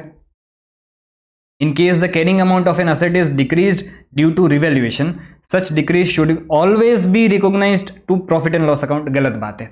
अगर फर्स्ट टाइम आपका रिवैल्यूएशन इंक्रीज वाला हुआ था, अगर आपने अपवर्ड रिवैल्यूएशन किया होगा तो उस केस में रिवैल्यूएशन अकाउंट में कुछ बैलेंस भी तो होगा ना, तो पहले चेक करो क्या रिवैल्यूएशन अकाउंट में बैलेंस है। अगर रिवैल्यूएशन अकाउंट में बैलेंस है आपका तो पहले डिक्रीज को जो है वो रिवैल्यूएशन अकाउंट मतलब रिवैल्यूएशन सरप्लस के सामने एडजस्ट करो और फिर जो है वो बाकी का अमाउंट आप पीएनएल अकाउंट में ट्रांसफर करते हो। तो ये तो ऐसा बोल रहा है ऑलवेज रिकॉग्नाइज्ड इन पीएनएल अकाउंट, गलत बात है। पहले रिवैल्यूएशन फिर पीएनएल, ठीक है। और रिवैल्यूएशन में कब, अगर तो बैलेंस है तो ही, इफ एनी, अगर बैलेंस नहीं है फिर तो पीएनएल अकाउंट में ही जाएगा, ठीक है। Akash purchase machine for ₹12 lakh, estimated useful life is 10 years, ठीक है। 12 लाख की असेट, 10 साल useful life, scrap value is ₹1 lakh, depreciation for the first year using sum of year digit method shall be 2 lakh. तो sum of year digit method के हिसाब से depreciation जो है वो कितना होना चाहिए, तो आपकी डेप्रिशिएबल वैल्यू कितनी है, तो 12 लाख में से 1 लाख गया तो डेप्रिशिएबल वैल्यू आपकी 11 लाख हो गई। 11 लाख इंटू 10 पहले साल का डेप्रिसिएशन, और 1 से लेकर 10 का आप टोटल करो या वो फॉर्मूला लगाओ, कौन सा formula, n into n plus 1 divide by 2, ये वाला फॉर्मूला लगाओ, तो आपका आंसर जो है वो यहाँ पे क्या आ जाएगा, 55 आ जाएगा। या 1 2 3 4 5 6 7 8 9 10 इन सबको टोटल कर लो तो भी आपका आंसर जो है वो 55 आ जाएगा। और उसके हिसाब से आपका डेप्रिसिएशन जो है वो यही आता है, कितना, 2 लाख रुपए ही आता है। तो ये आंसर ट्रू है, ये ट्रू है। यहाँ पे आप देख सकते हो 10/55, 12 लाख माइनस 1 लाख, तो आंसर आया क्या, 2 lakh, true. Depreciation can not be provided in case of loss in a financial year, गलत बात है। डेप्रिसिएशन जो है वो चार्ज अगेंस्ट प्रॉफिट है, चार्ज अगेंस्ट प्रॉफिट आपको डालना ही पड़ता है, मतलब वो खर्चा डालना ही पड़ता है चाहे नुकसान हो या कुछ भी हो। तो ये डिस्ट्रीब्यूशन ऑफ प्रॉफिट नहीं है, ये चार्ज अगेंस्ट प्रॉफिट है, एप्रोप्रिएशन ऑफ प्रॉफिट नहीं है। तो इसको आपको हमेशा चार्ज करना ही पड़ेगा, प्रॉफिट हो या लॉस हो, ठीक है। तो ये फॉल्स हो गया। Providing for depreciation also help in providing for accumulation of funds to facilitate the replacement at the end of its useful life. ये सिंपल क्या बोलना चाह रहे हैं समझना, ये ऐसा बोल रहे हैं कि भी आप अगर डेप्रिसिएशन प्रोवाइड करोगे तो आपको अगर असेट को एंड में जब रिप्लेस करने का होगा, नई असेट खरीदने की होगी, तब आपके पास जो है वो फंड्स बचेंगे। सही बात है इनकी। कैसे भाई, अगर आपने डेप्रिसिएशन चार्ज किया, अगर आपने डेप्रिसिएशन चार्ज किया जो नॉन कैश एक्सपेंस है, तो उससे प्रॉफिट जो है वो कम हुआ, प्रॉफिट कम हुआ तो डिस्ट्रीब्यूशन जो आप करोगे वो भी कम करोगे। तो जितना डिस्ट्रीब्यूशन कम उतना कैश ज़्यादा, तो उस केस में आपको हेल्पफुल रहेगी अगर असेट आपको रिप्लेस करना है तो ये स्टेटमेंट आपका बिल्कुल ही सही है। नेक्स्ट पे चलते हैं। If the equipment account has a balance of ₹12,50,000 and accumulated depreciation account has a balance of ₹4 lakh, return down value of the same shall be 16,50,000। गलत बात है। ये 12,50,000 कॉस्ट है, उसके ऊपर अभी तक जो डेप्रिसिएशन लग चुका है वो 4 लाख लग चुका है। तो अगर मैं return down value find out करूं तो ये 12,50 में से 4 लाख मुझे माइनस करने पड़ेंगे। इन्होंने प्लस कर दिया है, ये गलत है। माइनस करने से आपका आंसर कितना आता है? 8,50,000। तो ये स्टेटमेंट गलत है, फॉल्स। यहाँ पे 8,50,000 होगा। ठीक है। Sum of year digit method is an example of accelerated method of charging depreciation. Accelerated method मतलब क्या? स्टार्टिंग के ईयर्स में डेप्रिसिएशन ज़्यादा लगेगा, जैसे जैसे जैसे जैसे साल बीतते जाएंगे डेप्रिसिएशन कम होता जाएगा। इसको एक्सीलरेटेड मेथड ऑफ डेप्रिसिएशन बोलते हैं। और सम ऑफ ईयर डिजिट मेथड में भी वही होता है, स्टार्टिंग के ईयर्स में डेप्रिसिएशन ज़्यादा लगता है, जैसे टाइम बीतता जाता है डेप्रिसिएशन आपका कम होता जाता है। तो ये स्टेटमेंट आपका ट्रू है। Over the life of an asset subject to depreciation the accelerated method will result in less depreciation expense in early years. अभी थोड़ी देर पहले डिस्कस किया एक्सीलरेटेड मेथड में स्टार्टिंग में डेप्रिसिएशन ज़्यादा होता है, बाद में कम होता जाता है, और ये बोल रहा है स्टार्टिंग अर्ली ईयर्स में कम होता है। गलत स्टेटमेंट है, फॉल्स। फिर उसके बाद वाइल डेप्रिशिएटिंग लैंड कॉस्ट, अबे जमीन को थोड़ी डेप्रिशिएट करते हो, तो स्ट्रेट लाइन मेथड शैल गिव मोर डेप्रिशिएट, उससे फर्क ही नहीं पड़ता। इसको जमीन को डेप्रिशिएट ही नहीं करते हो, उसकी अनलिमिटेड लाइफ होती है। तो ये स्टेटमेंट फॉल्स है। Provision for depreciation account is debited at the time of recording the depreciation on an asset. गलत बात है। जब प्रोविजन फॉर डेप्रिसिएशन अकाउंट आपका मेंटेन होता है तब आप depreciation account debit to provision for depreciation account आप करते हो, और प्रोविजन फॉर डेप्रिसिएशन अकाउंट आपका क्रेडिट होता है। ये लोग बोल रहे हैं कि भी डेबिट होता है, गलत बोल रहे हैं। तो ये स्टेटमेंट भी फॉल्स है। If adequate maintenance expenditure is incurred with relation to running repairs on an asset, we need not charge any depreciation। गलत बात है। ये ऐसा बोल रहे हैं कि हम time to time proper repair कर रहे हैं असेट को, तो फिर डेप्रिसिएशन चार्ज करने की जरूरत क्या है? अरे मुन्ना, डेप्रिसिएशन है क्या? आप जो टोटल एक बड़ा खर्चा करके आए हो असेट का, उसी खर्चे को आप टुकड़ों टुकड़ों में जो है वो P&L अकाउंट में ट्रांसफर कर रहे हो, और जो छोटे मोटे रिपेयर्स करते हो वो तो आप वैसे भी P&L अकाउंट में ट्रांसफर करते हो। तो डेप्रिसिएशन तो आपको लगाना ही पड़ेगा, आप भले ही कितने ही रिपेयर्स करवा लो। तो ये स्टेटमेंट गलत है। ये ना बोल रहे कि भाई मैं रिपेयर करवा रहा हूँ तो मेरे को डेप्रिसिएशन लगाने की क्या जरूरत है। अरे भाई लगाना पड़ेगा। तो ये फॉल्स है। ठीक है। व्हेन ए प्रॉपर्टी प्लांट और equipment is sold then provision for depreciation account is debited, asset account is created and any gain और loss is recognised to profit and loss account. बिल्कुल सही बात है कि भाई जब असेट आप बेचते हो तो उसके ऊपर का जितना भी प्रोविजन होता है उसको आप असेट अकाउंट में ट्रांसफर करते हो, और पहली एंट्री क्या करते हो? प्रोविजन अकाउंट को आप डेबिट करते हो और टू असेट अकाउंट करते हो, ताकि ये करने से असेट उसकी जो है वो कैरिंग वैल्यू पे आ जाए। उसके बाद क्या करते हो? असेट को बेचने की एंट्री करते हो, और अगर प्रॉफिट होता है तो प्रॉफिट एंड लॉस अकाउंट को क्रेडिट करते हो, और अगर लॉस होता है तो प्रॉफिट एंड लॉस अकाउंट को डेबिट करते हो। तो ये स्टेटमेंट जो है वो बिल्कुल सही है, ट्रू। ठीक है। उसके बाद while calculating the depreciation as per diminishing balance method, the salvage value of the asset at the end of its useful life is reduced from its cost। diminishing balance method में आपने जो है वो salvage value को minus नहीं करते हैं, तो ये स्टेटमेंट जो है वो गलत है, आपका फॉल्स हो जाएगा। diminishing balance method में salvage value is not considered initially, and में जो बचेगा वही salvage value बचेगा, ऐसा मान लिया जाता है। Any change in the estimated useful life of an asset should be accounted for as change in an accounting estimate in accordance with accounting standards। सीधी बात है। यूजफुल लाइफ चेंज करो, रेसिडुअल वैल्यू चेंज करो, method of depreciation change करो, सब कुछ जो है वो क्या माना जाता है? चेंज इन एस्टिमेट ही माना जाता है। तो ये स्टेटमेंट बिल्कुल ही सही है, true. N intangible asset is a non identifiable non monetary asset. ये चीज सही बोली, पर ये गलत बोला। ये क्या है? आइडेंटिफाइबल नॉन मॉनेटरी असेट है, नॉन आइडेंटिफाइबल नहीं, आइडेंटिफाइबल नॉन मॉनेटरी एसेट। तो ये स्टेटमेंट फॉल्स है। इसी के साथ आपका चैप्टर नंबर 5 भी जो है वो कंप्लीट होता है। आ जाते चैप्टर नंबर 6 पे, bills of exchange and promissory notes. तो सबसे पहले क्या है? Bills payable account is a nominal account. बिल्कुल गलत। पेएबल टू ए पर्सन होता है, तो ये जो है वो क्या होता है? पर्सनल अकाउंट होता है। तो ये स्टेटमेंट फॉल्स है। प्रॉमिस टू पे is included in bills of exchange, नहीं, प्रॉमिस टू पे is included in promissory note, और बिल्स ऑफ एक्सचेंज में क्या होता है, ऑर्डर टू पे, ऑर्डर टू पे, तो ये फॉल्स स्टेटमेंट है, ठीक है। उसके बाद days of rebate are added to due date to arrive at the maturity date, पे डेज ऑफ रिबेट क्या होता है, डेज ऑफ ग्रेस होता है, डेज ऑफ ग्रेस आप ऐड करते हो तब जाके आपको मैच्योरिटी डेट मिलती है, तो ये स्टेटमेंट भी गलत है। फिर उसके बाद discount at the time of retirement of bill is gain for the ड्रॉई, ड्रॉई मतलब क्या, जो पे करने आ रहा है, और अगर डिस्काउंट दिया जाएगा तो उसके लिए तो ये गेन ही है। ड्रॉअर मतलब क्या, जिसका बिल रिसीवेबल है, जो ड्रॉ कर रहा है, तो ड्रॉई के लिए जो है वो डिस्काउंट गेन ही है, बिल्कुल सही स्टेटमेंट है। Foreign bill is drawn in the country and payable outside the country, बिल्कुल सही बात है, एक कंट्री में बिल लिखा जाता है और पेएबल जो है वो दूसरी कंट्री में होता है, तो ये फॉरेन बिल की डेफिनेशन बिल्कुल सही है। Promissory note is different from bills of exchange because the amount is paid by the maker in case of former, former case मतलब क्या, promissory note, and acceptor in the case of latter मतलब क्या, bills of exchange में।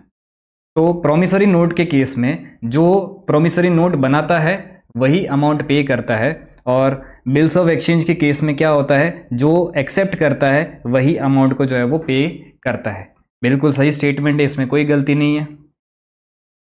A has drawn a bill on B, B accepts the same and endorses the bill to C, है sir, B accept कर रहा है मतलब B के लिए बिल्स पेबल है, जिसका बिल्स पेबल है वो थोड़ी ना एंडोर्स कर सकता है, A जो है वो एंडोर्स कर सकता है, तो ये स्टेटमेंट जो है वो गलत है, ये हो जाएगा false. A bill given to creditor is called bills payable, बिल्कुल सही बात है, आप एंट्री भी तो वही करते हो, क्रेडिटर अकाउंट डेबिट करते हो, टू क्या करते हो, बिल्स पेबल अकाउंट, मतलब आपका कोई क्रेडिटर है, आपने बिल जो है वो एक्सेप्ट किया और उसको जो है वो वापस भिजवा दिया, ठीक है, तो ये सही स्टेटमेंट है, ट्रू। तो चैप्टर नंबर 6 भी आपका कंप्लीट होता है। आ जाइए चैप्टर नंबर 7, आपका सबसे फेवरेट चैप्टर कौन सा, फाइनल अकाउंट। तो फाइनल अकाउंट में सबसे पहले income statement shows either net profit और net loss for a particular period, बिल्कुल सही बात है, तो true. Gain from the sale और exchange of assets are not considered as revenue of the business, देखो gain on sale of asset जो है वो आप पीएनएल अकाउंट में ही डालते हो, अगर असेट को बेच के गेन होता है तो वो पीएनएल अकाउंट में डालते हो, तो ये रेवेन्यू तो बताते हो आप इसको, लेकिन ये जो है वो ऑर्डिनरी रेवेन्यू नहीं है, मतलब क्या, नॉर्मल कोर्स ऑफ बिजनेस में आप जो है वो ये चीज़ें नहीं करते हो, तो आपको सिंपल लिखना क्या है कि भी ये रेवेन्यू तो है लेकिन ऑर्डिनरी कोर्स ऑफ बिजनेस का रेवेन्यू नहीं है, ठीक है, तो ये स्टेटमेंट फॉल्स है क्योंकि आप इसको रेवेन्यू तो मानते ही हो, ठीक है, false. Salary paid in advance is not an expense but it neither reduces assets और नॉर इंक्रीज लायबिलिटीज, बरोबर है। देखो salary paid in advance is not an expense, salary paid in advance जो है वो असेट ही है, वो एक्सपेंस नहीं है, तो ये स्टेटमेंट भी बिल्कुल सही है, ट्रू। फिर उसके बाद loss is an expenditure which does not bring any benefit to the concern, सही बात है, खर्चा है, पीएनएल अकाउंट के डेबिट साइड पे दिखता है बट उससे कोई बेनिफिट नहीं आ रहा है, बाकी नॉर्मल दूसरे खर्चे करके जो है वो एंटरप्राइज को बेनिफिट्स मिलते हैं बट लॉस से कोई बेनिफिट नहीं आ रहा है, सही स्टेटमेंट है। All liabilities which become due for payment within the year, एक ही साल में जो ड्यू होती है are classified as long term, गलत बात है, उसको तो करंट लायबिलिटीज बोलते हैं, जो एक ही साल में पे करने वाले हो, एक साल से ज्यादा जाएगा तो फिर लॉन्ग टर्म मानते हैं, तो ये false. A term current asset is used to designate cash and the other assets or resources which are reasonably expected to be realized or sold or consumed within 1 year, बरोबर है, current asset वही assets होती है जो आपकी with in 1 year जो है वो रियलाइज होने की एक्सपेक्टेशन होती है या वो कैश होती है, ठीक है, तो ट्रू है। An asset gives rise to expenditure when it is acquired and an expense when it is consumed.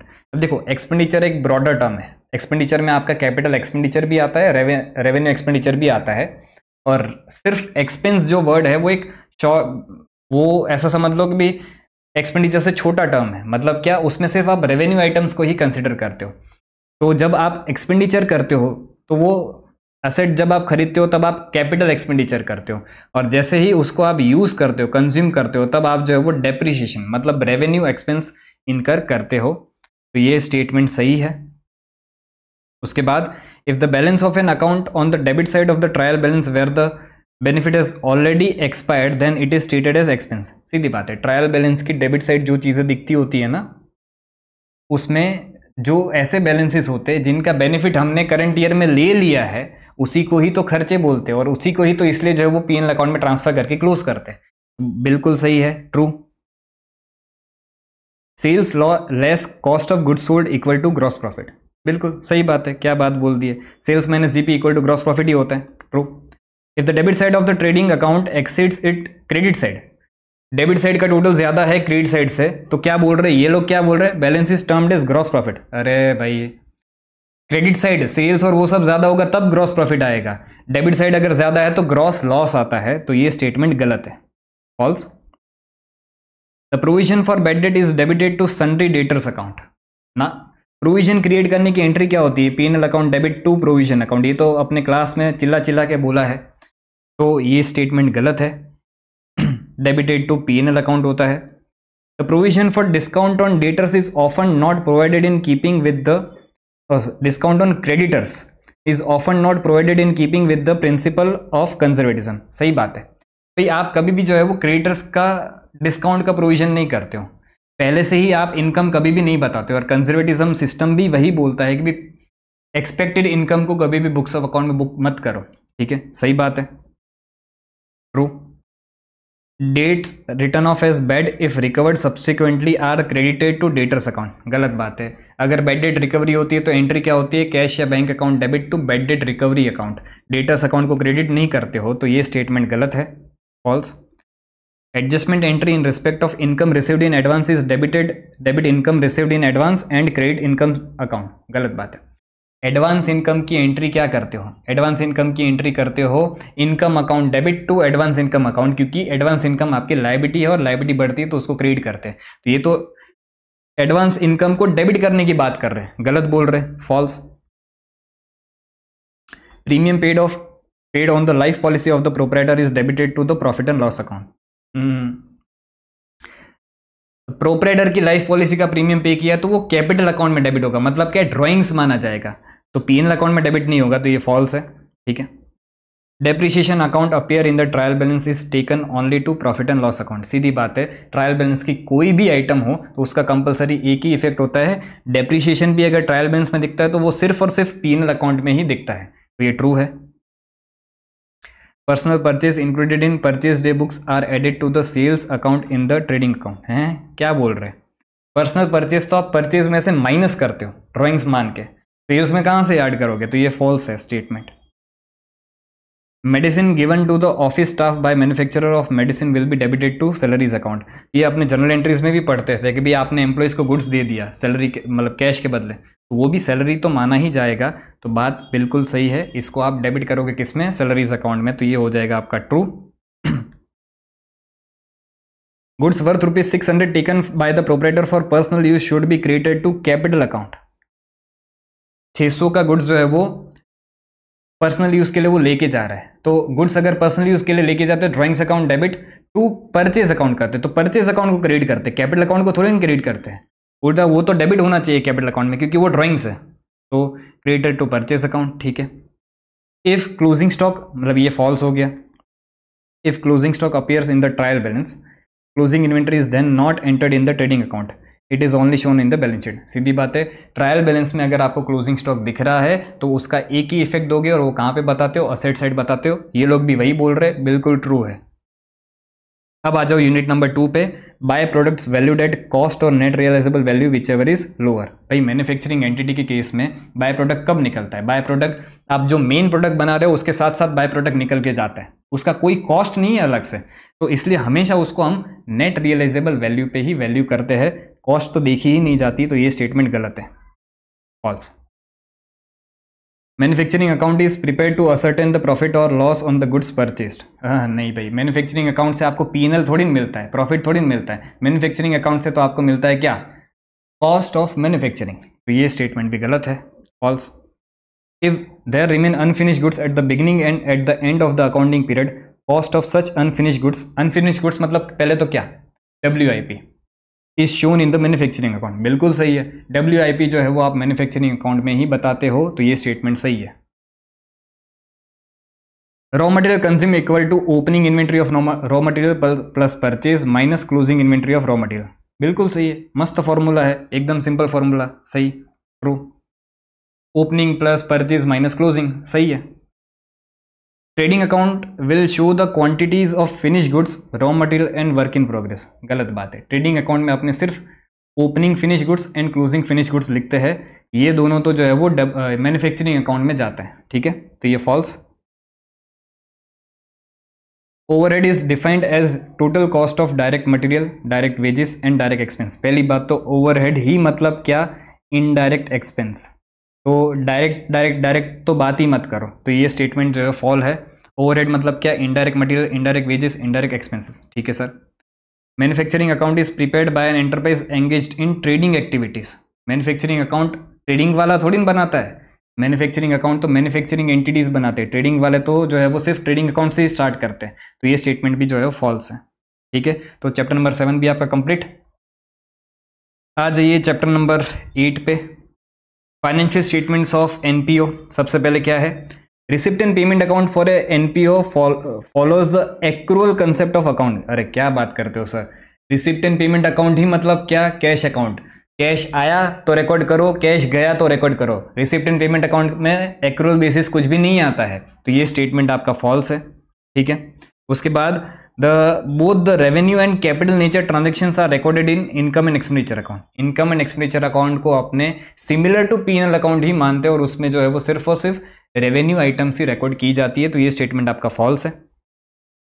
Cell of grass by a sports club is treated as sale of asset, ना ना ना, grass थोड़ी कोई asset, इसको miscellaneous income मान के जो है वो इनकम बता दो, तो ये फॉल्स है, ठीक है। Subscription outstanding for the current year are disclosed under the fixed asset side of the balance sheet. Outstanding subscription fixed asset थोड़ी ना है, वो तो करंट असेट है, तो ये स्टेटमेंट भी फॉल्स है।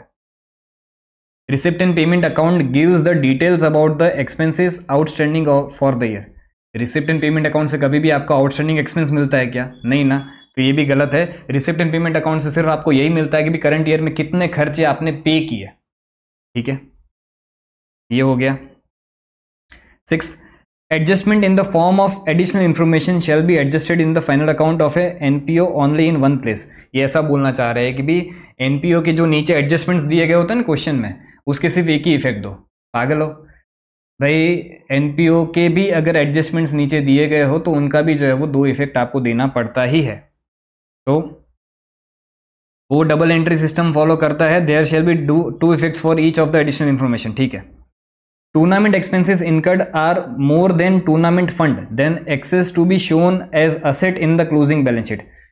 आपका जो भी टूर्नामेंट का फंड था, खर्चा उससे ज्यादा हो गया, तो जितना भी ज्यादा होता है वो अपने इनकम एंड एक्सपेंडिचर अकाउंट में डालते हैं। ये बोल रहे हैं बैलेंस शीट में असेट बता दो, पागल है क्या, नहीं नहीं, ये फॉल्स है। For NPO excess of income और expenditure in the income and expenditure account is termed as profit.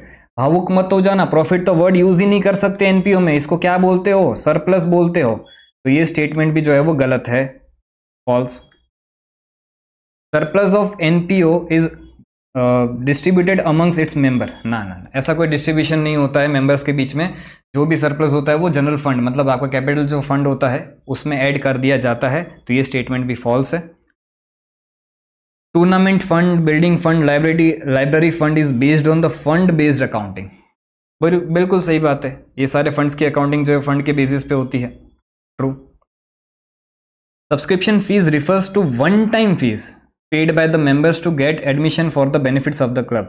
भाई सब्सक्रिप्शन का पैसा तो आप हर एक टाइम, मतलब जो भी आपका फिक्स्ड इंटरवल है उसमें आप लेते ही रहते हो, वो वन टाइम नहीं होता। सब्सक्रिप्शन का तो आपको बार बार पे करना पड़ता ही है, ये वन टाइम तो जो एंट्रेंस फीस होता है या लाइफ टाइम मेंबरशिप फीस होता है, ये वन टाइम होता है, सब्सक्रिप्शन तो बार बार पे करना पड़ता है, तो ये स्टेटमेंट फॉल्स है।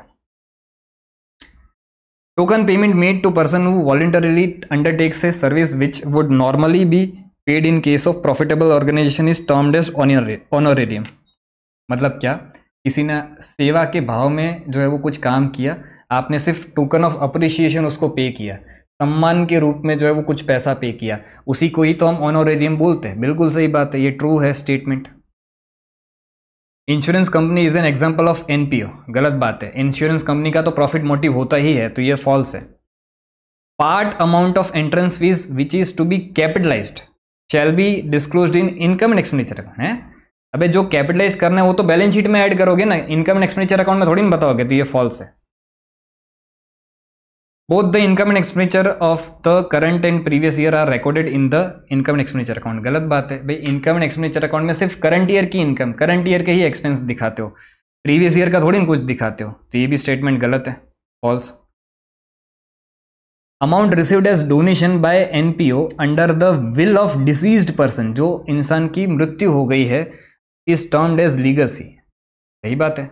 ये किसी की विल के थ्रू पैसा आता है, डिसीज पर्सन की विल के थ्रू, तो उसको हम लीगेसी ही बोलते हैं, ट्रू है ये। Where NPO has a separate trading activity, the profit and loss from the trading activity shall be transfer to income and expenditure account at the time of consolidation, बरोबर है। अगर आपकी कोई ट्रेडिंग एक्टिविटी भी है, छोटा मोटा आपने स्टोर खोल दिया है एनपीओ में, तो उससे भी जो इनकम एक्सपेंस होता है वो भी आप जो है वो इनकम एंड एक्सपेंडिचर अकाउंट में आप बताते ही हो, तो ये स्टेटमेंट ट्रू है। Not for profit concern concentrate their efforts to maximise the profits earn, गलत बात है भाई। एनपीओ जो है उसका कंसंट्रेशन क्या प्रॉफिट कमाना होता है क्या? नहीं नहीं नहीं, उसका तो काम ही सेवा करना होता है, तो ये चीज़ गलत है। ये बोल रहा है कि प्रॉफिट बढ़ाने का इनका मोटिव होता है, हाँ ऐसे देखने जा तो वही होता है, बट बुक्स में नहीं होता है ऐसा, ठीक है। तो ये स्टेटमेंट आपका गलत है, इसका मोटिव प्रॉफिट कमाना नहीं है, इसकी सेवा करना मोटिव है, false. All the receipts are revenue nature in case of NPO, जरूरी थोड़ी ना भाई सब रिसिप्ट्स जो है, जो पैसा मिल रहा है वो सारा रेवेन्यू नेचर का, ऐसा बोल रहे हैं, गलत बात है ना। कैपिटल नेचर की भी रिसिप्ट्स होती है, false. There is a opening balance of income expenditure account, बिल्कुल गलत है भाई। इनकम एक्सपेंडिचर अकाउंट आपका नॉमिनल अकाउंट है, उसका जो भी बैलेंस बचता है उसको आप कैपिटल फंड में ट्रांसफर करते हो, उसका कोई ओपनिंग बैलेंस रहता ही नहीं है, ठीक है। तो ये एनपीओ भी आपका कंप्लीट होता है। आ जाइए चैप्टर नंबर 9 पे, account from incomplete record, single entry. A trial balance can not be drawn up from books kept under single entry, बिल्कुल सही बात है भाई। ट्रायल बैलेंस कहाँ से बनाओगे अगर लेजर पोस्टिंग जर्नल एंट्रीज ऐसा कुछ तो कर ही नहीं रहे हो। सिंगल एंट्री मतलब क्या, आप वो जो छोटी छोटी डायरीज में आप सिर्फ जो है वो कच्चे हिसाब रखते हो, उसको सिंगल एंट्री बोलते हैं। तो इससे आपका कभी भी ट्रायल बैलेंस नहीं बन सकता, बिल्कुल ट्रू है। Nominal accounts are kept under single entry system, नहीं। इनकम एक्सपेंस के आप जो ज़्यादा हिसाब नहीं रखते हो, जनरली आप कैश के हिसाब से रखते हो और डेटर्स एंड क्रेडिटर्स के हिसाब रखते हो, कच्चे हिसाब में, ठीक है। तो ये नॉमिनल अकाउंट्स के आप हिसाब नहीं रखते हो, तो ये फॉल्स है। Single entry system can be adopted by small firms, बिल्कुल सही बात है भाई। छोटी छोटी जो फर्म्स होती है वही सिंगल एंट्री को फॉलो करती है, वही कच्चे हिसाब रखते हैं। बाकी जो बड़ी फर्म्स है उनको तो पूरा प्रॉपर अकाउंटिंग करना ही पड़ता है, तो ये ट्रू है। Profit under single entry system is always correct and accurate, अब ये बात गलत है। सिंगल एंट्री में आप कच्चा हिसाब रखते हो, कुछ चीज़ें आपकी छूट भी जा सकती है, तो हमेशा एक्यूरेट प्रॉफिट आपको नहीं मिलेगा, एस्टिमेटेड प्रॉफिट मिलेगा, ठीक है। तो ये स्टेटमेंट गलत है। Profits computed under single entry system by different business entities are not comparable, बिल्कुल सही है। एक बिजनेस एंटिटी थोड़ा ज्यादा हिसाब रख रही है, एक थोड़ा कम रखी है, कौन कितना रख रहा है हिसाब वो आपको थोड़ी ना पता है, सब अपने अपने हिसाब से कच्चा हिसाब रख रहा है। अब कच्चे हिसाब के बेसिस पे जो बुक्स ऑफ अकाउंट आप बना रहे हो उसको थोड़ी ना कंपेयर कर पाओगे, तो ये बिल्कुल सही बोल रहे हैं ये लोग, ये भी वही बोल रहे हैं, ठीक है। तो ये ट्रू। तो चैप्टर नंबर 9 भी डन, बस इतना ही था। अब आ जाते हैं chapter number 10, partnership and LLP accounts. सबसे पहला unit number 1, introduction. In absence of any agreement partner shares profit of business in the ratio of their capital contribution. क्या बात करते हो sir ji, absence of agreement में जो है वो आपको इक्वली डिस्ट्रीब्यूट करना होता है, तो ये फॉल्स हो जाएगा। Profit sharing ratio and capital contribution ratio need not B same, बिल्कुल बात सही है कि भाई पीएसआर एंड कैपिटल कंट्रीब्यूशन का जो रेशियो है वो सेम नहीं भी हो सकता है, ट्रू। एवरी पार्टनरशिप फॉर्म जो है must register itself with registrar of firm. देखो रजिस्ट्रेशन कंपलसरी नहीं है बट एडवाइजेबल है, तो ये फॉल्स है, not compulsory. A partner can advance loan to partnership firm in addition to capital contributed by him, बरोबर है, सीधी बात है कि भी पार्टनर जो है वो लोन दे सकता है पार्टनरशिप फर्म को। और इसके साथ साथ एक और चीज़ देख के भी आना कि भी अगर उसने लोन दी है और एब्सेंस ऑफ एग्रीमेंट है तो उस केस में 6% के हिसाब से इंटरेस्ट भी जो है वो पे किया जाएगा 6% के हिसाब से, ठीक है। तो ये ट्रू है, ये इंटरेस्ट 6% वाला point. A partner can demand interest on capital even if it is not provided in the partnership deed. गलत बात है, अगर पार्टनरशिप डीड साइलेंट है तो कोई इंटरेस्ट ऑन कैपिटल जो है वो नहीं दिया जाएगा, तो ये फॉल्स है। If a partner does not take in day to day business activity of the firm part in day to day business activities of the firm then he is not entitled to any share of profit. नहीं, ऐसा कुछ जरूरी नहीं है कि भी उसको रोज आके जो है वो काम करना ही पड़ेगा तो ही प्रॉफिट का शेयर मिलेगा। एग्रीमेंट में अगर है उसका नाम तो उसको प्रॉफिट शेयर मिल ही जाएगा, उसने काम किया कि नहीं किया। तो ये स्टेटमेंट गलत है, false. Interest should be paid at the rate 6% per annum on partners loan even if it is not provided in partnership deed. बिल्कुल सही है, अभी थोड़ी देर पहले ऊपर डिस्कस करके आया कि अगर एब्सेंस ऑफ एग्रीमेंट है तो भी आपको 6% पर एनम के हिसाब से इंटरेस्ट ऑन लोन तो देना ही है, ठीक है। True. Husband and wife can not B partners in the same firm. नहीं, ऐसा कुछ नहीं है। पार्टनरशिप डीड में ऐसा कहीं पे मना, पार्टनरशिप एक्ट में ऐसा कहीं पे मना नहीं बोला है कि भी हस्बैंड एंड वाइफ जो है वो पार्टनर्स नहीं बन सकते, बिल्कुल बन सकते हैं। तो ये फॉल्स स्टेटमेंट है। One senior partner is principal and other partners are is agent. नहीं, आपने पार्टनरशिप में लॉ में भी पढ़ा होगा कि भी हर एक पार्टनर जो है वो एक दूसरे के प्रिंसिपल्स भी होते हैं और एक दूसरे के एजेंट्स भी होते हैं। तो ऐसा कोई सीनियर और जूनियर जैसा कुछ भी नहीं होता है, तो ये फॉल्स स्टेटमेंट है। No senior junior partner is a agent principal of other partner, ठीक है। Partners are the agent of the firm and each other. बिल्कुल सही बात है, अभी ऊपर पढ़ा, ट्रू। अब आ जाओ unit number 2, treatment of goodwill in partnership account. Goodwill is an intangible asset therefore it can not be valued. गलत बात है भाई, पूरा चैप्टर पढ़ लिया वैल्यूएशन का। गुडविल को आप वैल्यू तो कर ही सकते हो, भले ही वो इंटेंजिबल असेट है, उससे फर्क नहीं पड़ता है, तो ये फॉल्स है। तो ठीक है, आप गुडविल को तो वैल्यू कर ही सकते हो। Goodwill is valued whenever there is a change in profit sharing ratio among the partner. बिल्कुल सही बात है, चेंज इन PSR हो, एडमिशन हो, रिटायरमेंट हो, डेथ हो, इन सारे ही केसेस में आपको जो है गुडविल का वैल्यूएशन करना ही पड़ता है, तो ये ट्रू है। Goodwill is the value of reputation of the firm in respect of profit expected in future over and above the normal profits। ये तो जब हमने गुडविल वाला यूनिट पढ़ा था तब ये एग्जैक्ट यही डेफिनेशन हमने जो है वो पढ़ी थी। गुडविल क्या है कि आपको नॉर्मल प्रॉफिट से जो ज़्यादा कमाने मिलता है वो किसकी वजह से मिलता है, तो गुडविल की वजह से ही मिलता है, ठीक है। तो ये बिल्कुल सही स्टेटमेंट है, ट्रू है। At the time of admission और retirement of partner goodwill can be raised in the books of account and shown as asset. गलत बात है, आप ये जो रिकंस्टिट्यूशन के टाइम गुडविल का कैलकुलेशन करते हो वो आपका बुक्स ऑफ अकाउंट में कहीं पे भी नहीं दिखता है। AS 26 जो है वो इसको मना बोलता है, सेल्फ जनरेटेड गुडविल आप बुक्स ऑफ अकाउंट में नहीं बता सकते, तो ये शो एज असेट बोल रहा है, तो ये गलत बात है, false. Only simple average method can be used for valuation of goodwill. क्या मजाक कर रहे हो, इतनी सारी मेथड्स हमने पढ़ी है तो वो सब किसके लिए पढ़ी है, ये भी false statement. Super profit means excess of actual average profit over normal profit. बरोबर है, एकदम परफेक्ट फॉर्मूला है, तो ये true. Normal profit means profit earned by similar companies in the same industry. बिल्कुल सही है, true.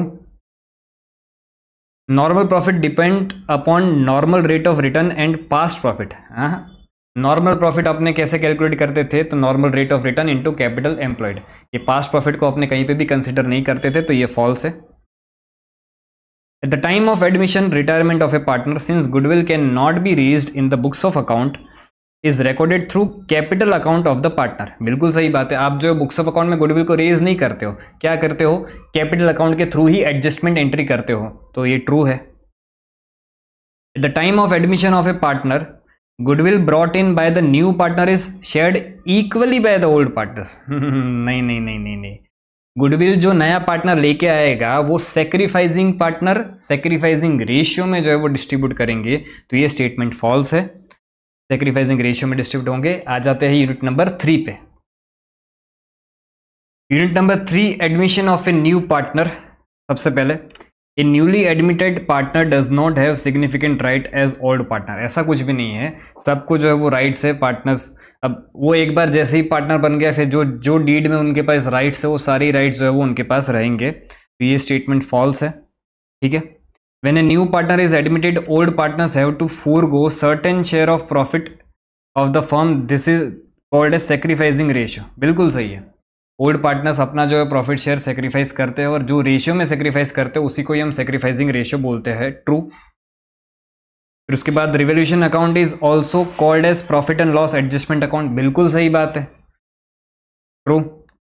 Any appreciation in the value of asset is credited to revolution account, सही बात है। अगर आपकी असेट की वैल्यू बढ़ती है, एंट्री क्या करते हो, asset account debit to revolution account, तो रिवोल्यूशन अकाउंट आप क्रेडिट करते हो, ठीक है, ट्रू। ऑल पार्टनर्स में decide not to change the value of assets and liabilities in the books of account, हाँ, अगर सारे ही पार्टनर्स मिलकर ऐसा चाहे कि भी मेरे को बुक्स ऑफ अकाउंट में कोई भी वैल्यूज जो है वो चेंज नहीं करनी है तो वो ऐसा कर सकते हैं, लेकिन इसके साथ एक और पॉइंट आपको लिख के आना पड़ेगा कि भी उस केस में जो है वो मेमोरेंडम रिवोल्यूशन अकाउंट उनको बनाना पड़ेगा और उसके थ्रू एडजस्टमेंट एंट्री करनी पड़ेगी, ठीक है sir, true. New partner is entitled to have share in reserves appearing in the balance sheet prior to his admission, ना ना ना, न्यू पार्टनर्स को अपने जो है वो बैलेंस शीट के रिजर्व्स डिस्ट्रीब्यूट नहीं करते हैं, वो ओल्ड पार्टनर्स ओल्ड रेशियो में ही जाते हैं, तो ये फॉल्स स्टेटमेंट है। If revolution account shows credit balance then it represent profit and therefore it is credited to all partners equally, अगर पूरा स्टेटमेंट नहीं पढ़ा, यहां तक नहीं पढ़ा तो इधर तक तो सब कुछ सही लग रहा था, बट ये जो है वो इक्वली बोल दिया है, बेटा इक्वली थोड़ी ना करेंगे, किस में करेंगे, तो रिवोल्यूशन अकाउंट जो है वो ओल्ड पार्टनर्स ओल्ड रेशियो में ही जो है वो आपका जाएगा, इक्वली नहीं जाएगा, तो ये जो है वो all partners in their profit sharing ratio not equally, ठीक है, तो ये फॉल्स स्टेटमेंट है। New partners bring necessary amount as is capital, follow, सही बात है ना, लेके ही आएगा capital, true. New partner is entitled to share in revolution profit, revolution profit में न्यू पार्टनर को जो है वो शेयर नहीं मिलता है, ओल्ड पार्टनर्स ओल्ड रेशियो में ही जो है वो डिस्ट्रीब्यूट होता है, तो ये फॉल्स हो जाएगा।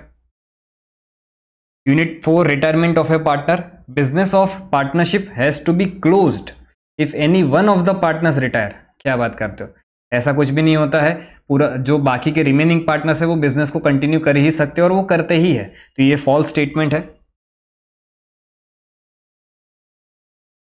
Eight the time of retirement of a partner no special treatment is required for any reserves appearing the balance sheet, नहीं ऐसा नहीं है, अगर रिटायरमेंट का केस है तो फिर बैलेंस शीट में जो भी रिजर्व्स है उन सबको आपको जो है वो पार्टनर्स में क्या करना पड़ेगा, डिस्ट्रीब्यूट करना पड़ेगा, ये ट्रांसफर हो जाएगा पार्टनर्स के कैपिटल अकाउंट में ओल्ड प्रॉफिट शेयरिंग रेशियो में। After retirement of a partner profit sharing ratio of continuing partners remaining the same, ऐसा जरूरी थोड़ी नहीं कि भी कंटिन्यूइंग पार्टनर का जो पुराना रेशियो था वही कंटिन्यू रहेगा, वो चेंज भी तो कर सकते हैं ना, तो ये बोल रहे सेम ही रहेगा, गलत बात है, false. If any partners want to retire from the business, he must retire on first day of accounting year. हाँ, हमारे सम्स सारे इसी तरह से थे, बट ऐसा नहीं है, उसकी मर्जी, वो कभी भी रिटायर हो सकता है, मिड ईयर भी रिटायरमेंट हो सकता है, हमने पढ़ा ही था पार्टनरशिप में कि mid year retirement and death के केस में हमें क्या क्या करना होता है, ठीक है, तो ये फॉल्स स्टेटमेंट है।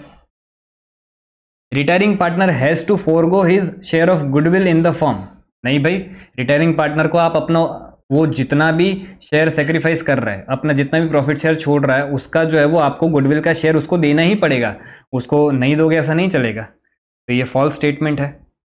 If a partner retire in between accounting year then he is not entitled to any profit from the date of beginning of the year till his date of retirement, ऐसा नहीं है। अगर mid year retirement होता है तो हमने तभी भी चैप्टर में समझा था कि डेथ के केस में या मिड ईयर रिटायरमेंट में आपको interest on capital, profit share, ये सब कुछ जो है वो देना पड़ता ही है। इंटरेस्ट ऑन कैपिटल ये तो कब दोगे, जब पार्टनरशिप डीड ने बोला है तो ही दोगे, ठीक है, बाकी प्रॉफिट शेयर तो आपको उसको देना ही पड़ेगा, ठीक है सर, तो ये फॉल्स स्टेटमेंट है, मतलब ये लोग मना बोल रहे हैं तो ये फॉल्स हो गया। If a firm has taken any joint life policy then it is to be surrendered at the time of retirement of a partner, बिल्कुल सही बात है, अगर कोई पार्टनर रिटायर होता है तो फिर उस केस में हमारी जो भी JLP होती है उसको हम सरेंडर करते हैं, और सरेंडर वैल्यू जो है वो आपकी उसके अलग अलग ट्रीटमेंट्स हमने पढ़े ही थे अलग अलग मेथड के हिसाब से, बट उसको आप सरेंडर तो कर ही देते हो, तो ये ट्रू है। Any joint life policy reserve appearing in the balance sheet is credited to all the partners in their old profit sharing ratio. बिल्कुल सही है कि जो JLP का जो भी रिजर्व आपको दिख रहा है तीसरी मेथड के हिसाब से, वो आपको जो है वो all partners old profit sharing ratio में जो है डिस्ट्रीब्यूट कर देना होता है। ठीक है। Revaluation of assets and liabilities is not necessary on retirement of a partner. क्या बात कर रहे हो? रिवैल्यूएशन अकाउंट हम बनाते ही थे, हर बार जो है वो आप रिवैल्यूएशन करते ही हो, जब भी रिकंस्टिट्यूशन होगा तब आप जो है रिवैल्यूएशन कर ही दोगे। तो ये जो है वो फॉल्स है, नॉट नेसेसरी नहीं है, नेसेसरी है, करना ही पड़ेगा रिवैल्यूएशन। ये फॉल्स स्टेटमेंट है। Profit on revaluation is credited to continuing partners, retiring partner is not entitled to any profit in on revaluation. गलत बात है। रिटायरिंग पार्टनर को भी रिवैल्यूएशन गेन लॉस का जो भी शेयर है वो दिया ही जाएगा। तो ये स्टेटमेंट जो है वो गलत है, फॉल्स हो जाएगा। ठीक है। तो अब आ जाओ यूनिट नंबर 5 पे। Unit number 5, death of a partner. Business of a partnership comes to an end on death of a partner. नहीं बेट, ये तो ऊपर रिटायरमेंट में भी ऐसा ही क्वेश्चन था भाई, बिजनेस बंद नहीं हो जाएगा, जो रिमेनिंग पार्टनर्स है वो कंटिन्यू रखेंगे। तो ये फॉल्स स्टेटमेंट है। Legal heir of deceased partner automatically becomes a partner in the firm. ना ना ना, ऐसा थोड़ी ना है। वो उनको पैसा मिल जाएगा सारा जो डिसीज पार्टनर है उसका, बट वो पार्टनर नहीं बन जाएंगे। तो ये फॉल्स है।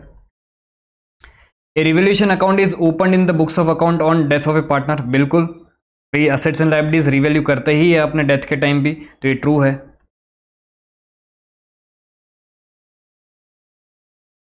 Fourth, any reserve appearing in the balance sheet on the date of death of a partner is transferred to all partners capital account in their profit sharing ratio।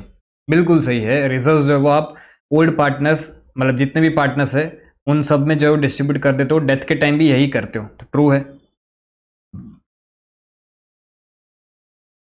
Legal heirs of deceased partner are entitled to his capital account balance only. नहीं नहीं नहीं, capital account का तो balance मिलेगा ही मिलेगा। Reserves, profit shares जो है वो सब कुछ जो है वो मिलेगा। ठीक है। तो ये फॉल्स स्टेटमेंट है। Entitled to all the dues. It is not necessary to adjust goodwill on the death of a partner. भाई क्यों? गुडविल बिल्कुल जो है वो आपको एडजस्ट करना ही पड़ेगा। ये ऐसा ही माना जाएगा कि भी जो डेथ हो रही है उसका पूरा प्रॉफिट शेयर वो सेक्रीफाइस कर रहा है, तो उसको जो सेक्रीफाइसिंग का शेयर है गुडविल में भी जो है वो उसको मिल जाएगा। तो गुडविल बिल्कुल एडजस्ट हमें करनी पड़ेगी। False. On death of a partner continuing partners can agree to change their capital contribution and profit sharing ratio. बिल्कुल कर सकते, अगर उनकी इच्छा है, जो कंटिन्यूइंग पार्टनर्स है उनको प्रॉफिट शेयरिंग रेशियो चेंज करना है या कैपिटल कंट्रीब्यूशन चेंज करना है तो बिल्कुल कर सकते हैं। तो ये ट्रू स्टेटमेंट है। On death of a partner the firm gets surrender value of the joint life policy. नहीं नहीं नहीं नहीं, डेथ के टाइम तो जो है वो क्या मिलता है, सरेंडर वैल्यू नहीं मिलती है। उस टाइम मिलता है क्या, सम एश्योर्ड। तो ये फॉल्स है। सम एश्योर्ड जो है वो मिलता है। Only legal heirs of deceased partner are entitled to amount received from JLP। गलत बात है। JLP से जो भी अमाउंट मिलेगा उसमें तीनों ही पार्टनर्स, मतलब तीनों मतलब क्या, जितने भी पार्टनर्स है उन सब का जो है वो शेयर्स होगा। ठीक है। ऐसा नहीं है कि JLP का पैसा जो जिस पार्टनर की डेथ हुई उसी को ही जो दोगे। तो JLP का टॉपिक हमने पूरा डिटेल में समझा है, बहुत अच्छे से समझा है। अगर आपने नहीं देखा है तो वहाँ पे जाके देख लेना। क्लियर ना हो तो मेरा नाम बदल देना। ठीक है। तो JLP का पैसा जो है वो सारे ही पार्टनर्स में डिस्ट्रीब्यूट किया जाता है, सिर्फ डिसीज पार्टनर में डिस्ट्रीब्यूट होगा ऐसा नहीं है। ठीक है। तो ये स्टेटमेंट फॉल्स है। Dissolution of partnership firm and LLP। Unit number 6, books of account are closed in dissolution of partnership.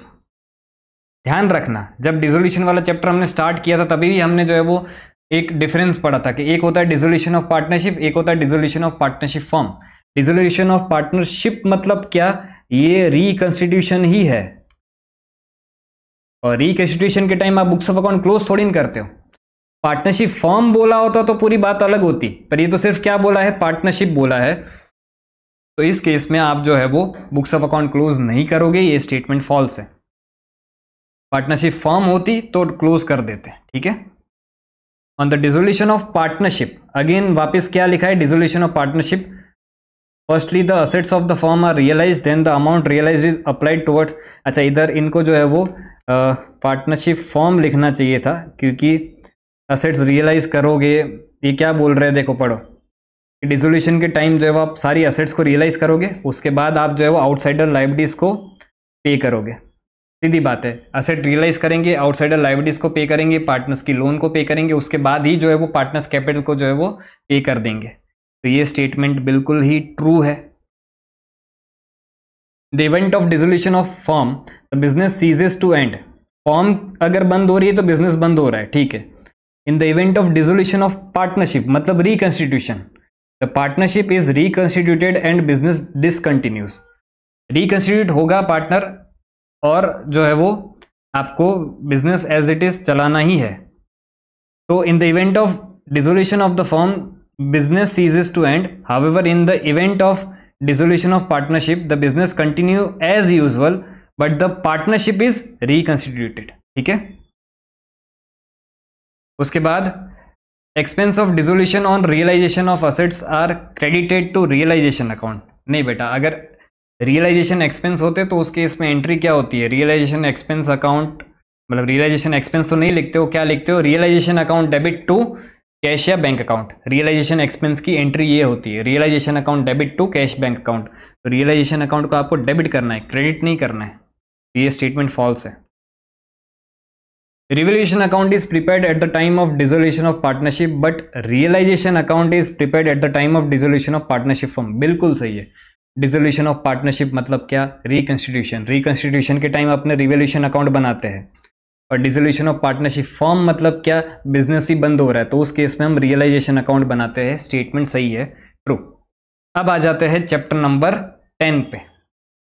Chapter number 10 नहीं, चैप्टर नंबर 11, क्योंकि ये मैंने इधर 10 देखा तो मेरे मुंह से 10 निकल गया भाई। पार्टनरशिप 10 अभी तो खत्म किया, अब चैप्टर नंबर 11 आखिरी चैप्टर, उसके जो 6 यूनिट है फटाफट खत्म करके ये लेक्चर भी जो है वो कंप्लीट कर देते हैं। Chapter number 11 company accounts unit 1 introduction to company account. वैसे ये चैप्टर आप जो है वो लॉ में बहुत अच्छे से पढ़ते हो, तो थोड़ा बहुत आपका उसका अगर याद होगा तो ये इजी लगेगा आपको एकदम ही। ठीक है। सबसे पहले every public company is a listed company, गलत बात है। अनलिस्टेड पब्लिक कंपनी भी हो सकती है, हाँ, लेकिन अगर लिस्टेड होना है तो कंपलसरी पब्लिक होना जरूरी है, तो ये फॉल्स स्टेटमेंट है। एवरी लिस्टेड कंपनी जो है वो पब्लिक कंपनी होगी, बट हर एक पब्लिक कंपनी लिस्टेड होगी ऐसा जरूरी नहीं है। Shares of private company are not listed of stock on stock in exchange, are not listed on stock exchange. अभी तो मेरा मुंह ऐसा जल्दी जल्दी बोलने में लड़खड़ा रहा है। ठीक है, तो प्राइवेट कंपनी के शेयर्स जो है वो लिस्ट नहीं होते स्टॉक एक्सचेंज पे, बिल्कुल सही बात बोल रहे हैं, true. It is not mandatory to incorporate a company under companies act. अरे क्या बात करते हो, मैंडेटरी है, रजिस्टर करवाना ही पड़ेगा, इनकॉर्पोरेशन करवाना ही पड़ेगा। False. Company is artificial legal person created by law, बिल्कुल सही बात बोल रहे हैं।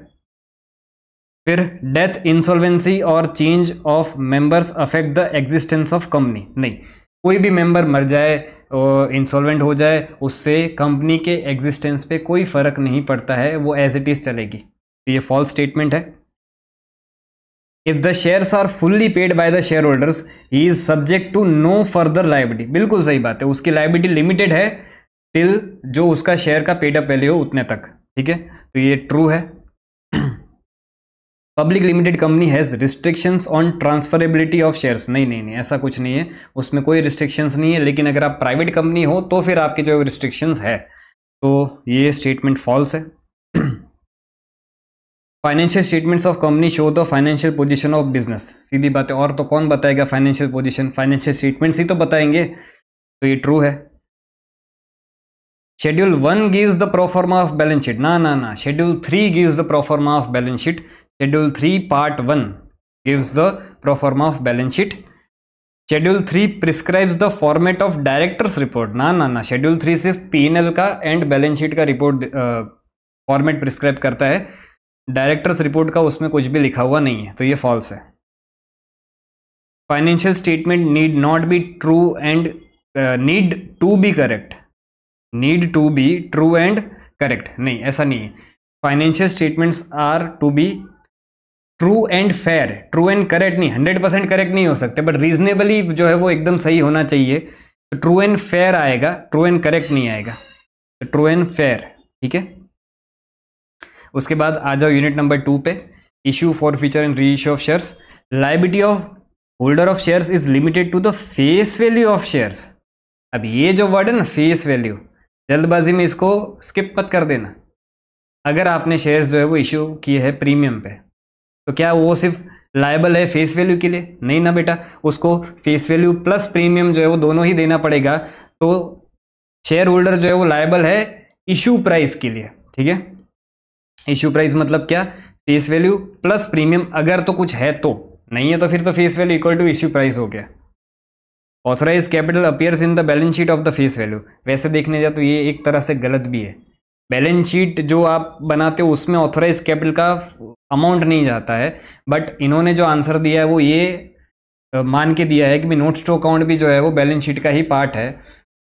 तो नोट्स टू अकाउंट में आप सिर्फ इनर कॉलम में ऑथराइज कैपिटल का अमाउंट बताते हो, तो इसलिए जो है वो इन्होंने इसको ट्रू बोला है। ऑथराइज कैपिटल बैलेंस शीट का पार्ट है, ऐसा उन्होंने बोल दिया है। वैसे देखने जाए तो टू बी स्पेसिफिक ये नोट्स टू अकाउंट का पार्ट है, ठीक है। इधर तो ट्रू लिखा है, authorise capital is considered only as presentation and not considered in the total of balance sheet. Total of balance sheet में कंसिडर नहीं किया जाता है। Rate of dividend on preference shares may vary from year to year. देखो equity shares का dividend अलग ऊपर नीचे हो सकता है, प्रेफरेंस शेयर्स का डिविडेंड तो फिक्स ही होता है, परसेंटेज आगे होता ही है, तो ये फॉल्स है। कंपनी में issue shares at discount to the public in general. आप शेयर्स डिस्काउंट पे इशू नहीं कर सकते एक्सेप्ट स्वेट इक्विटी शेयर्स के केस में। स्वेट इक्विटी शेयर्स आप जो डिस्काउंट पे इशू कर सकते हो, तो ये फॉल्स है। Sweat equity shares are those which are issued to employees and directors at discount. बिल्कुल सही बात है, स्वेट इक्विटी शेयर्स आप जो है वो सिर्फ अपने एम्प्लॉयज एंड डायरेक्टर्स को ही इशू करते हो, और वो भी डिस्काउंट पे इशू करते हो, ठीक है, true. Okay, as per table F rate of interest on calls in arrears is 12%। ना बेटा, कॉल्स इन अरियर्स पे रेट जो है वो 10% है, तो ये फॉल्स है। 10% टेबल एफ के हिसाब से interest on calls in advance is 10%। अब ये भी गलत है, कॉल्स इन एडवांस पे रेट कितना है? 12% है, तो ये फॉल्स आ गया। हाँ सही कहीं होगा, हाँ ये फॉल्स। फिर उसके बाद non participating preference share holders enjoy voting right. देखो नॉन पार्टिसिपेटिंग प्रेफरेंस शेयर्स होता क्या है? एक होता है पार्टिसिपेटिंग, एक होता है नॉन पार्टिसिपेटिंग। पार्टिसिपेटिंग मतलब क्या कि उनको फिक्स डिविडेंड तो मिलेगा ही मिलेगा, उसके बाद इक्विटी को डिविडेंड देने के बाद अगर और कुछ बच रहा है तो उसमें भी उनको जो है वो हिस्सा मिलेगा। इसको बोलते हैं participating preference shares. Non participating preference shares को सिर्फ और सिर्फ फिक्स डिविडेंड ही मिलता है, फिक्स डिविडेंड, उसके अलावा कुछ नहीं मिलता है।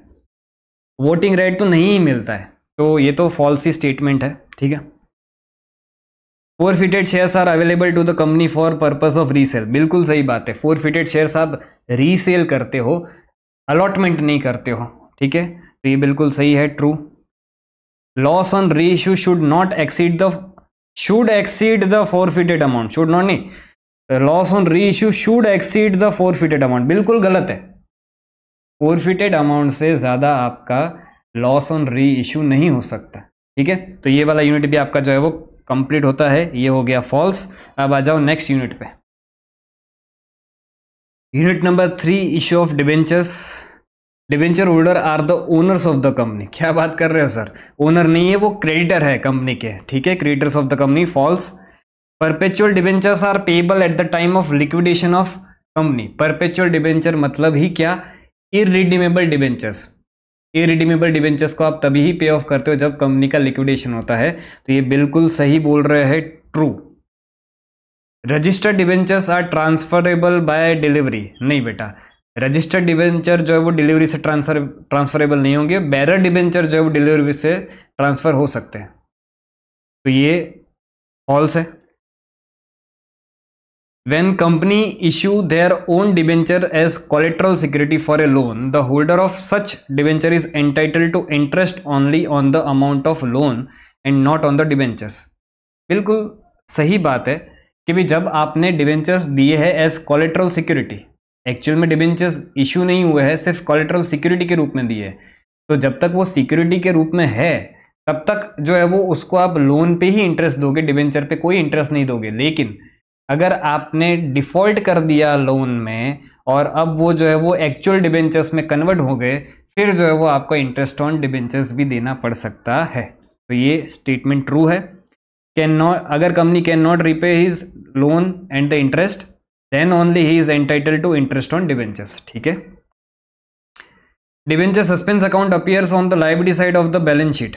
अब देखो इसमें ना एक कन्फ्लिक्ट है छोटा सा, क्योंकि उन्होंने मॉड्यूल में लिखा भी वही है कि भी आपको liability side debenture suspense account जो है, डिबेंचर सस्पेंस अकाउंट आपको नॉन करंट असेट में असेट साइड जो है वो बताना होता है, ऐसा उन्होंने लिखा है। ठीक है। बट जो पैराग्राफ लिखा है उसमें इसी तरह से बोला है कि भी नॉन करंट असेट में बताओ, लेकिन इस बार जो Jan 25 की जो मॉड्यूल निकली उसमें उन्होंने क्या किया है कि भी लायबिलिटी साइड जो लॉन्ग टर्म बोरोइंग्स आप बताते हो उसी में ही उन्होंने लेट्स से भी 14% डिबेंचर्स बताए, उसकी वैल्यू बताई, और डिबेंचर सस्पेंस को असेट साइड ना बता के यहां से ही माइनस कर दिया डिबेंचर सस्पेंस, और लॉन्ग टर्म बोरोइंग्स में ये डिबेंचर का अमाउंट जो है वो जीरो गया आउटर कॉलम में। तो उन्होंने बैलेंस शीट में प्रेजेंटेशन इस बार ये की है कि भी लॉन्ग टर्म बोरोइंग्स में उन्होंने माइनस करके बताया है। कहां से माइनस करके बताया है? तो जो डिबेंचर्स आप लॉन्ग टर्म बोरोइंग्स में बताते हो उधर से ही डिबेंचर सस्पेंस को माइनस करके बताया है। उसके पहले वाली मॉड्यूल्स में वो नॉन करंट असेट मान के असेट साइड ही बताते थे, इसमें जो है वो इन्होंने इस तरह से किया है। तो सर हमें क्या करना है? अभी जब तक इंस्टीट्यूट आंसर चेंज नहीं करता तब तक आपको जो है वो यही लिखना है कि डिबेंचर सस्पेंस जो है वो appears on the asset side of the balance sheet under non current asset. But मैंने आपको ये क्लियर कर दिया कि भी इस तरह से मॉड्यूल में जो है प्रेजेंटेशन है। ठीक है। तो अभी तो आंसर इसका फॉल्स आ जाएगा। इन्होंने तो बोला कि भाई लायबिलिटी साइड दिखता है, लायबिलिटी साइड तो बाहर तो नहीं दिखता है। ठीक है। तो ये फॉल्स ही है। If the company incur loss then it does not pay interest to the debenture holders. ऐसा कुछ नहीं होता है, लॉस करो प्रॉफिट करो डिबेंचर होल्डर को तो इंटरेस्ट पे करना ही पड़ेगा। तो ये फॉल्स है। At the time of liquidation debenture holder are paid off after the share holder. क्या बात करते हो, डिबेंचर होल्डर को पहले पे करोगे, उसके बाद अगर कुछ बचेगा तो शेयर होल्डर को मिलेगा। तो ये फॉल्स स्टेटमेंट है। Convertible debentures are converted into equity shares. अच्छा हुआ बता दिया, हमें तो पता ही नहीं था। हाँ बेटा, कन्वर्टिबल डिबेंचर इक्विटी शेयर्स में ही कन्वर्ट होंगे ना, और तो किस में कन्वर्ट होंगे। बिल्कुल सही है, true. Redeemable debentures are not payable during the life time of company. बेटा इरिडीमेबल डिबेंचर्स पे ऑफ नहीं होते during the life time of the company. Redeemable तो जो आपका कॉन्ट्रैक्ट हुआ है कि इतने पीरियड के बाद हम रिडीम कर देंगे, उसी को ही तो हम रिडीमेबल बोलते हैं। रिडीमेबल डिबेंचर्स को तो आपको पे ऑफ करना ही पड़ेगा। ठीक है। तो ये स्टेटमेंट फॉल्स है। Debentures can be issued for a consideration other than cash. बिल्कुल कर सकते, such as purchasing land machinery etcetera. बिल्कुल ट्रू। आ जाओ unit number 4, accounting for bonus and right issue. Earning per share get increased after bonus issue. गलत बात। देखो, bonus issue करने से आपको पैसा तो वैसे भी कुछ नहीं मिल रहा है, अर्निंग्स पे भी कुछ खास फर्क नहीं आएगा। उल्टा होगा क्या, जो शेयर्स पहले थे उसमें आपके जो है बोनस शेयर्स और जुड़ जाएंगे, तो डिनोमिनेटर अगर बढ़ेगा तो आपका अर्निंग्स पर शेयर तो जो है वो कम होगा ना। ये तो बोल रहे इंक्रीज होगा, नहीं गलत बोल रहे, false. Issued share capital including right shares bonus shares may be more than authorise capital. गलत बात। ऑथराइज कैपिटल से ज़्यादा आपका इशूड शेयर कैपिटल नहीं हो सकता है, उसके जितना हो सकता है या उससे कम हो सकता है, उससे ज़्यादा तो नहीं हो सकता। तो ये स्टेटमेंट फॉल्स है। ठीक है। Right issue of shares result in decrease of market value of per share in comparison to market price before right issue. बिल्कुल सही बात है। हम जो है वो कम राइट प्राइस एक पढ़ते थे, और फिर जैसे ही राइट इशू आ जाता तो उसके बाद उसको हम बोलते थे एक्स राइट प्राइस, जिसमें मार्केट वैल्यू जो है वो क्या हो जाती थी, कम हो जाती थी। सही बोल रहे, तो ये ट्रू है।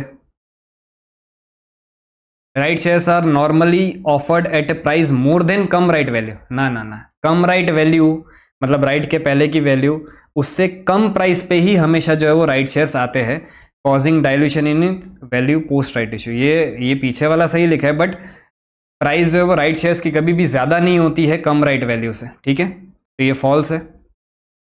अब आ जाओ यूनिट नंबर 5 पे, redemption of preference shares. When shares are redeemed by utilizing distributable profit, an amount equal to face value of shares redeemed is transferred to capital reserve account by debiting the distributable profit। अगर जल्दबाजी में थोड़ा सा भी ध्यान नहीं गया ना, तो इधर तक पूरा सही लिखा है कि हाँ हम फ्री रिजर्व्स में से अमाउंट ट्रांसफर करते हैं जितनी फेस वैल्यू का हम रिडम्पशन करते हैं, बट कहाँ करते हैं? हम करते हैं कैपिटल रिडम्पशन रिजर्व में करते हैं, कैपिटल रिजर्व में नहीं करते। कैपिटल रिजर्व पूरी अलग चीज है, कैपिटल रिडम्पशन रिजर्व पूरी अलग चीज है। तो हम जो ट्रांसफर करते हैं वो सीआरआर में ट्रांसफर करते हैं, ठीक है, तो ये फॉल्स स्टेटमेंट है। Second, A company who prepare financial statements in compliance with accounting standards under section 133 of the Companies Act, it cannot utilize securities premium। ये तो हमने क्लास में डिटेल में अच्छे से ही पढ़ा था कि जो कंपनीज अकाउंटिंग स्टैंडर्ड्स को कंप्लाई कर रही है एज पर सेक्शन 133, वो सिक्योरिटीज प्रीमियम को यूज नहीं कर सकती for writing of premium on redemption. और ये भी तो वही कर रहे हैं, यही बोल रहे हैं कि can not utilise securities premium for purpose of providing for premium on redemption of preference shares. तो ये ट्रू है, बिल्कुल ट्रू है। Balance in forfeited shares account can be use to transfer to CRR ना, सीआरआर में सिर्फ और सिर्फ फ्री रिजर्व्स में से अमाउंट ट्रांसफर होता है और कहीं से ट्रांसफर नहीं होता है, तो ये स्टेटमेंट गलत है, false. Capital redemption reserve can not be used for writing off miscellaneous expense and losses, बिल्कुल सही बात है, क्योंकि सीआरआर का सिर्फ और सिर्फ एक ही यूज है। क्या यूज है सर? बोनस इशू, वो भी कौन से वाले? फुल्ली पेड वाले ही बोनस इशू। कन्वर्जन वाला भी बोनस इशू सीआरआर से नहीं कर सकते, सिर्फ फुल्ली पेड वाले ही कर सकते हो, ठीक है सर, तो ये false, sorry true true true true, ये मना बोल रहे थे ना, can not be used, true. Unit 6, आखिरी unit, redemption of debentures. Amount credited to debenture redemption reserve may be utilised by the company for any purpose. हाँ नहीं, DRR में जो भी अमाउंट ट्रांसफर किया वो सिर्फ और सिर्फ आपका यूज हो सकता है फॉर रिडम्पशन ऑफ डिबेंचर्स, तो ये फॉल्स है। All India financial institutions regulated by RBI and banking companies for both public as well as privately placed debentures need not create any debenture redemption reserve. सही बात है, DRR सिर्फ एक ही company को करना होता था, किसको? अनलिस्टेड अदर कंपनीज को, बाकी किसी को करने की जरूरत नहीं है, तो ये ट्रू है। Under payment in instalment method the payment of entire debenture is made in one lot. ये क्या बोल रहे हैं? इधर बोला है कि इंस्टॉलमेंट में पेमेंट होगा, तो फिर वन लॉट में कैसे पेमेंट होगा? फॉल्स ही है। आखिरी, at redemption of debentures DRR should be transfer to general reserve, बिल्कुल सही बात है। रिडम्पशन डिबेंचर्स का हो जाए उसके बाद डीआरआर में से अमाउंट ट्रांसफर कर दो, कहां पे? जनरल रिजर्व में। और इसी के साथ बहुत ही अच्छे से सारे ट्रू एंड फॉल्स है वो आपके कंप्लीट होते हैं। एक छोटी सी रिक्वेस्ट है, अगर आपको मेरा काम अच्छा लग रहा है तो प्लीज इसको लाइक करिए और अच्छे थोड़े कमेंट्स कर दीजिए, ताकि यूट्यूब के एल्गोरिदम को थोड़ा पता चलेगा, नहीं कुछ वैल्यूएबल कंटेंट जो है मैं बना रहा हूं, तो दूसरों की फीड में जाएगा वो, ठीक है। बाकी एक और जरूरी इंफॉर्मेशन, मेरे पूरा, अगर आप चैनल पे न्यू हो तो फिर आपको शायद ना पता हो, तो पूरा कोर्स डिटेल में, जिसमें मैंने मॉड्यूल के, आरटीपी के, एमटीपी के, पास्ट पेपर्स के जितने भी यूनिक क्वेश्चंस है वो भी कवर किए हैं। मॉड्यूल के तो सारे ही क्वेश्चंस कवर किए हैं। पूरा डिटेल कोर्स मैंने यूट्यूब पे अपलोड किया है, तो उसका भी बेनिफिट लो। अगर कोई पर्टिकुलर चैप्टर में भी डाउट है तो वो सिर्फ देखोगे, आपको गारंटी देता हूँ समझ में आ ही जाएगा, ठीक है। दैट्स इट, आज के लिए इतना ही, थैंक यू। रुको, अच्छा यहाँ पे सब जगह पे आपको आरटीपी एमटीपी के पास्ट पेपर्स के ट्रू एंड फॉल्स दिख रहे होंगे, तो अगर मुझे टाइम मिला तो मैं एक छोटा सा इसका भी वीडियो बना दूंगा, ज़्यादा नहीं है, 50-60 जैसे ही ट्रू फॉल्स है जो आरटीपी एमटीपी के यूनिक होंगे, बट मेन तो मॉड्यूल की ही है और उसी में से ही ज़्यादातर पूछते हैं। और एक और इन्फॉर्मेशन, क्या सर? इन्फॉर्मेशन ये कि इसका रीज़न लिखना बहुत इंपॉर्टेंट है। ये वैसे मेरे को पहले बता देना चाहिए था, बट अगर आप रुके हुए तो शायद बता दूं वापस कि ट्रू फॉल्स में सिर्फ ट्रू फॉल्स लिख के आओगे नहीं चलेगा, उसका रीज़न अच्छे से लिखना ही पड़ेगा, तो उस पर थोड़ा ध्यान देना, ठीक है। दैट्स इट, आज के लिए इतना ही, मिलते हैं ऐसे ही कोई अच्छे से लेक्चर में। Thank you.